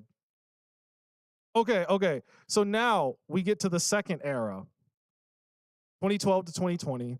I'm gonna have to do some explaining if you're not familiar with the term creepypasta.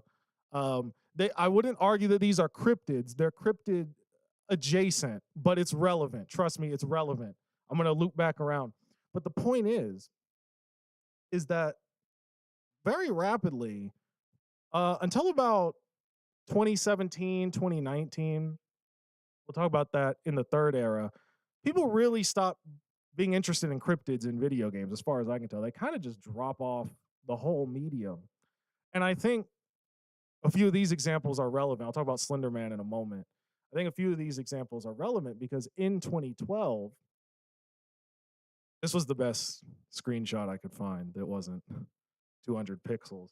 Um, in 2012, okay, let me explain what a creepy. I'm getting ahead of myself. See, y'all were so professional. Y'all wrote out a whole script to read. So a creepy pasta is essentially a creepy story, a scary story that people copy and paste around the internet, right? They copy it, they paste it somewhere. And then there was a whole industry, I guess they're still around on YouTube, people who would read them out, right? And have and have some creepy music in the back. The music was the best part, to be honest. Um, and that very quickly seeped into video games. And I think when we're talking about how video games can be, how we can create this periodization, I think this game's actually quite important. The Slender game that came out in 2012, because new tools were available that made it much easier for sort of lay people to develop games. People who didn't have sort of a coding background or a very detailed coding background could develop games. Um, there were like YouTube had been fully developed, like there were actually YouTube tutorials, right? People had the means to learn and create video games for free. Um, which there had been, that was more of a thing if you go back to kind of like the 80s, but there had been this period in the 2000s where the barrier to entry was quite high. And that barrier to entry had been lowered sort of around 2010, 2011. This isn't just with cryptids, this isn't just in horror games, this is across the whole industry. But we see it right for our subject today. Okay, so we have these creepy pastas, these stories that get shared around. They're sort of cryptid adjacent. I mean, no one really believes they're real. There was that one case that girl stabbed someone over Slender. Don't worry about that. She did believe it was real. But regardless, right, there's Slender Man. We could do the next slide. There's a SCP containment breach, also came out in 2012 with this diseased peanut looking thing. Right, and it's the way this creature works is like if you look at him, he doesn't attack you at all. But if you look away at all, he attacks you, which okay, we can deal with that. But if you blink, that counts as looking away. So you better not blink. You better, I don't know, rip off your eyelids or something. Because eventually he's gonna get you, right? And these games are low budget. They're no budget, but they're still better than the ones we're gonna get to. Um, okay, next slide, please. Oh, okay. That sorry, you can barely see it in that. I should have upped the contrast or something. That's Siren Head, right? So I think this game came out 2019, 2020. Also, kind of a creepy pasta, post creepy. I'm not gonna get into the post. But it's like a giant tower type thing with sirens for a head, hence Siren Head. It's a little. Anyway, so some other examples. Um, see, I also there's another image I forgot. There were several of these in 2015, 2016. There's the Rake was a famous one. We have Slender. We have Siren Head. Excuse me. We can do the next slide. The back rooms. I count that as a creepy pasta, kind of creepy pasta adjacent. And the back rooms are interesting because it really is the setting that is the main feature, hence the name. But there are also weird cryptid-like denizens, right, in the lurking in the back rooms.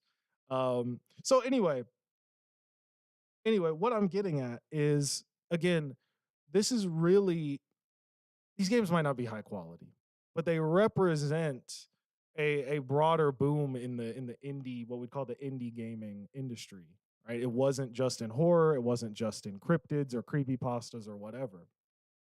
And that would be kind of depressing if I ended it there, but we have a third era. So if we go to the next slide, right? I'll explain why I call it gilded instead of golden. I originally called it the indie golden age, but then I watched the gameplay of some of these games. I switched it to gilded because it's rough. In 2017, in the midst of this indie boom, right? People have these tools you can get for fairly cheap, or you just pirate them, um, right? Or they have these YouTube tutorials, whatever it is, right? People are more and more interested in developing their own games. Someone came along and decided to make one about Bigfoot. So we have a break from that whole trend of creepy pastas that really started to die down. I think people really started to get sick of them around 2018, 2019. So someone made a game about Bigfoot. And what's fascinating about this game is that it's marginally higher quality than the others, but it blew up. It blew up. A lot of people, but I haven't played it. I'll be real, but I've watched gameplay of it. But a lot of people bought it. It became extremely popular as far as like an indie game, sort of on the internet can become. And so there was this. If it just ended there, it'd be whatever, right? But there is going to be a very, very rapid an intense, renewed interest in cryptids. And I'll explain gilded, right? It's gilded because the quality of these games is horrible. Like, I don't know. You couldn't pay me to play most of these. But what's interesting is they cover a huge range of cryptids. Like, if we just ended at Bigfoot, okay, everyone's heard of Bigfoot.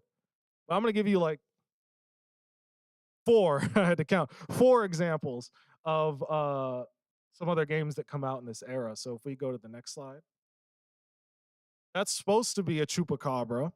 Um, don't know how accurate that is. He's flying over there. That's from Chupacabra, which came out in 2019. So if we go to the next slide, this game is so bad. I wasn't even willing to pay the $3 to get you a proper image from it, and I couldn't find anyone with actual actual images online. So it's just the cover art. But Dogman, who has heard of Dogman? Maybe someone we're at a cryptid thing. Has anyone heard of Dogman? I've never heard. Okay, we've got one person that's heard of the Dogman from I think this one is the Minnesota Dogman. I don't know what's going on in Minnesota. Okay, Loch Ness, right? Everyone's heard of the Loch Ness monster. Still a terrible game, but the Loch Ness monster, right, has returned to being at the forefront, not just being a little Easter egg in the background. Okay, one more. But also, I'm sorry, I'm not paying the $1.99. That's the Mothman. I feel like Mothman is definitely more popular in recent years. A lot of people have heard of Mothman. I certainly had before this. So there's a Mothman game, and I just picked out a few examples. I try to find the best ones.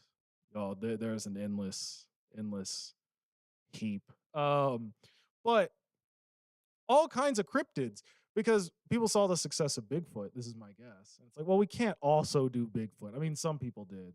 Well, we got to do something else, right? So they go to the Wikipedia page for cryptids and they find Loch Ness Monster. Okay, well, now someone's done Loch Ness Monster. Let's do Mothman. And they're not the best quality, but at least there's a renewed interest. Maybe someone will come along one day and produce something of quality. Um, I don't have that hope. But I think, what this period represents more broadly for video games, video game history is when I showed you all those horrific charts with the generations and all that. One of the things is when people are talking about indie games, they kind of just divide it at 2010. They're like, okay, 2009, 2010, people started making indie games, and then it's just been great ever since. But I think there's really something, I don't know if it was, well, it was in the air with COVID, but beyond the beyond the virus, I don't know if there was something in the air around 2020, 2021, 2019. Um, but it's almost like we've entered into sort of a second phase of indie games, right? Like I would divide it sort of 2010 to 2019, 2020.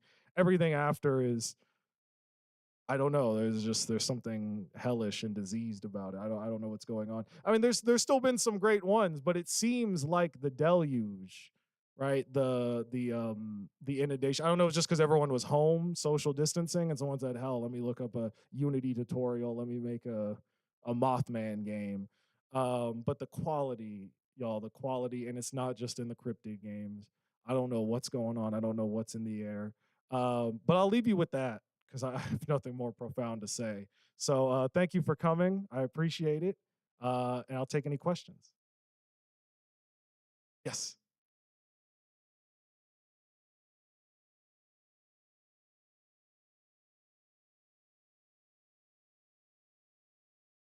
Yeah, yeah.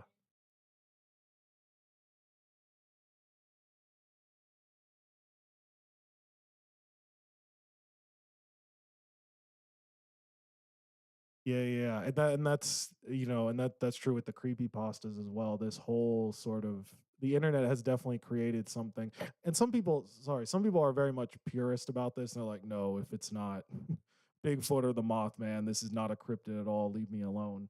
But I think they are a kind of cryptid in a way, or cryptid adjacent. Does that answer your question? I lost my mind. What?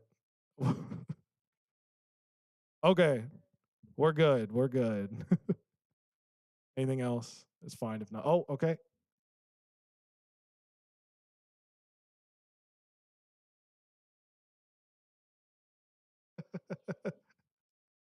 Okay, okay, so it has made a lasting impact. Ski Free did traumatize people. It's a freaky Yeti for 1991. Yeah.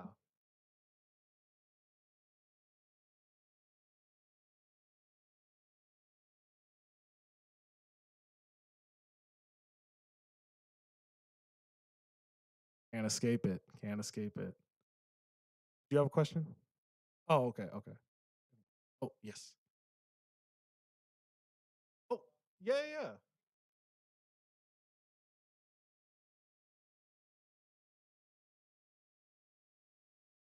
Yeah. Yeah, they're definitely, and what's interesting about those indie games is almost all those are made for like multiplayer, like co-op experiences. Most of these are single player besides well actually Bigfoot wasn't in 2017, but most of those are single player.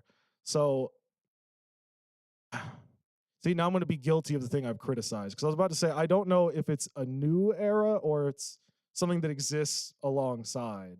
Um, because yeah, those multiplayer ones are definitely higher quality. You're right. There's definitely some quality control going on.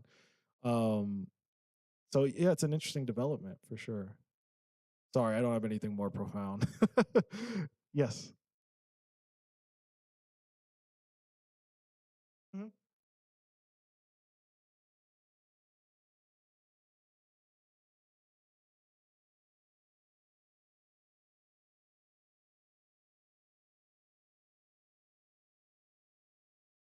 Yeah, there are. Yeah. Yeah. Oh, yeah. There are, and I think part of it that I didn't mention is that a lot of these platforms, a lot of digital distribution platforms where you could sell video games digitally, a lot of them earlier in the 2010s were a lot more restrictive. You would have to pass like on Steam. Yeah, there was like a whole green light process. Nintendo had their whole thing locked down. Now on a lot of these, anybody can upload it. I mean, it's like going onto YouTube, basically. You can just upload practically whatever you want. And so I think that's also led to that deluge of indie games in the past 5 years or so. Is-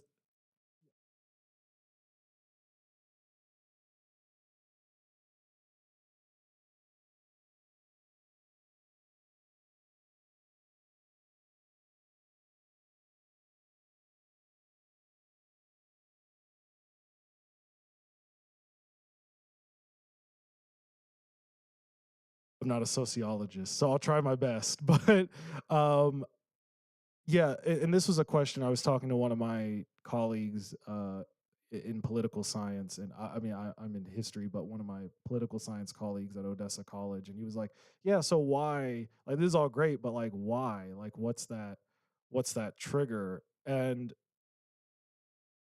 I'm not entirely sure, but I'll hazard a guess. I think it was a lot of just the timing with people kind of got exhausted with creepy pastas. The back rooms was kind of like the death throes of creepy pastas in a lot of ways. And with the Bigfoot game, seeing, I mean, that was an economically successful game. I mean, whoever made that presumably didn't take a long time to make it, but they made quite a lot of money off of it. And so I don't know how satisfied I am with like an economic explanation, but I think a lot of people just saw the success of that and maybe wanted to imitate it. Maybe not. Maybe not. There's a much smarter sociologist uh, lurking somewhere that can answer that question, but it's not me. It's not me. Yes, sure.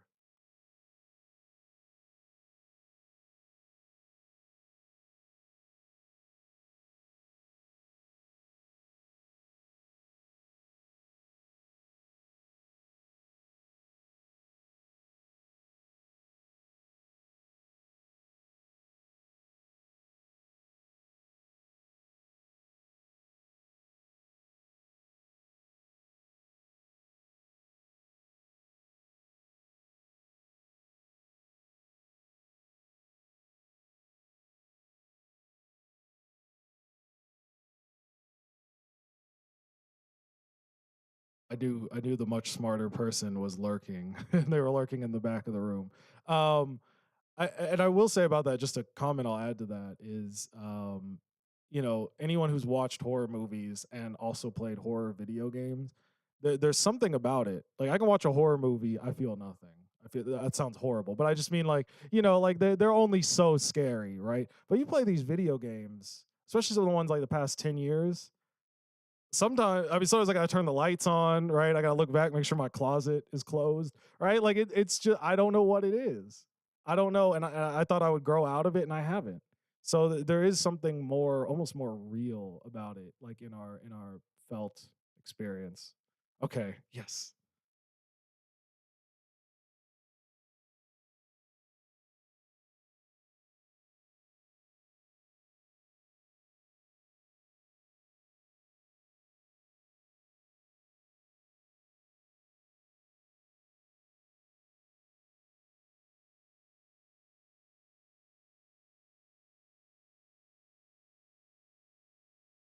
I wouldn't be surprised. Yeah, because 2012 was definitely, yeah, that's when PewDiePie got popular. Yeah, 2012 was this whole year where like a million things happened in this space and got popular on YouTube. So yeah, you're probably right. See, we've got y'all should be up here doing this presentation. We've got the smarter people in the audience. We're backwards. Um, any more questions? No, I don't think so. Okay, well, I will end it with that. Y'all have a good one, and thanks for coming. I appreciate it.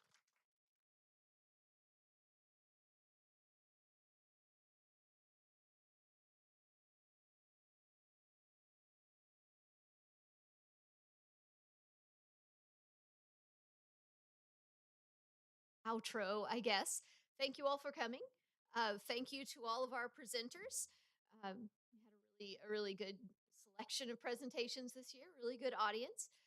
So thank you for coming. Feel free to get some brownies and or lemon bars back there. We still, it looks like, have plenty. Um, and have a good, well, good trick or treating if you're going to do that, and a good weekend.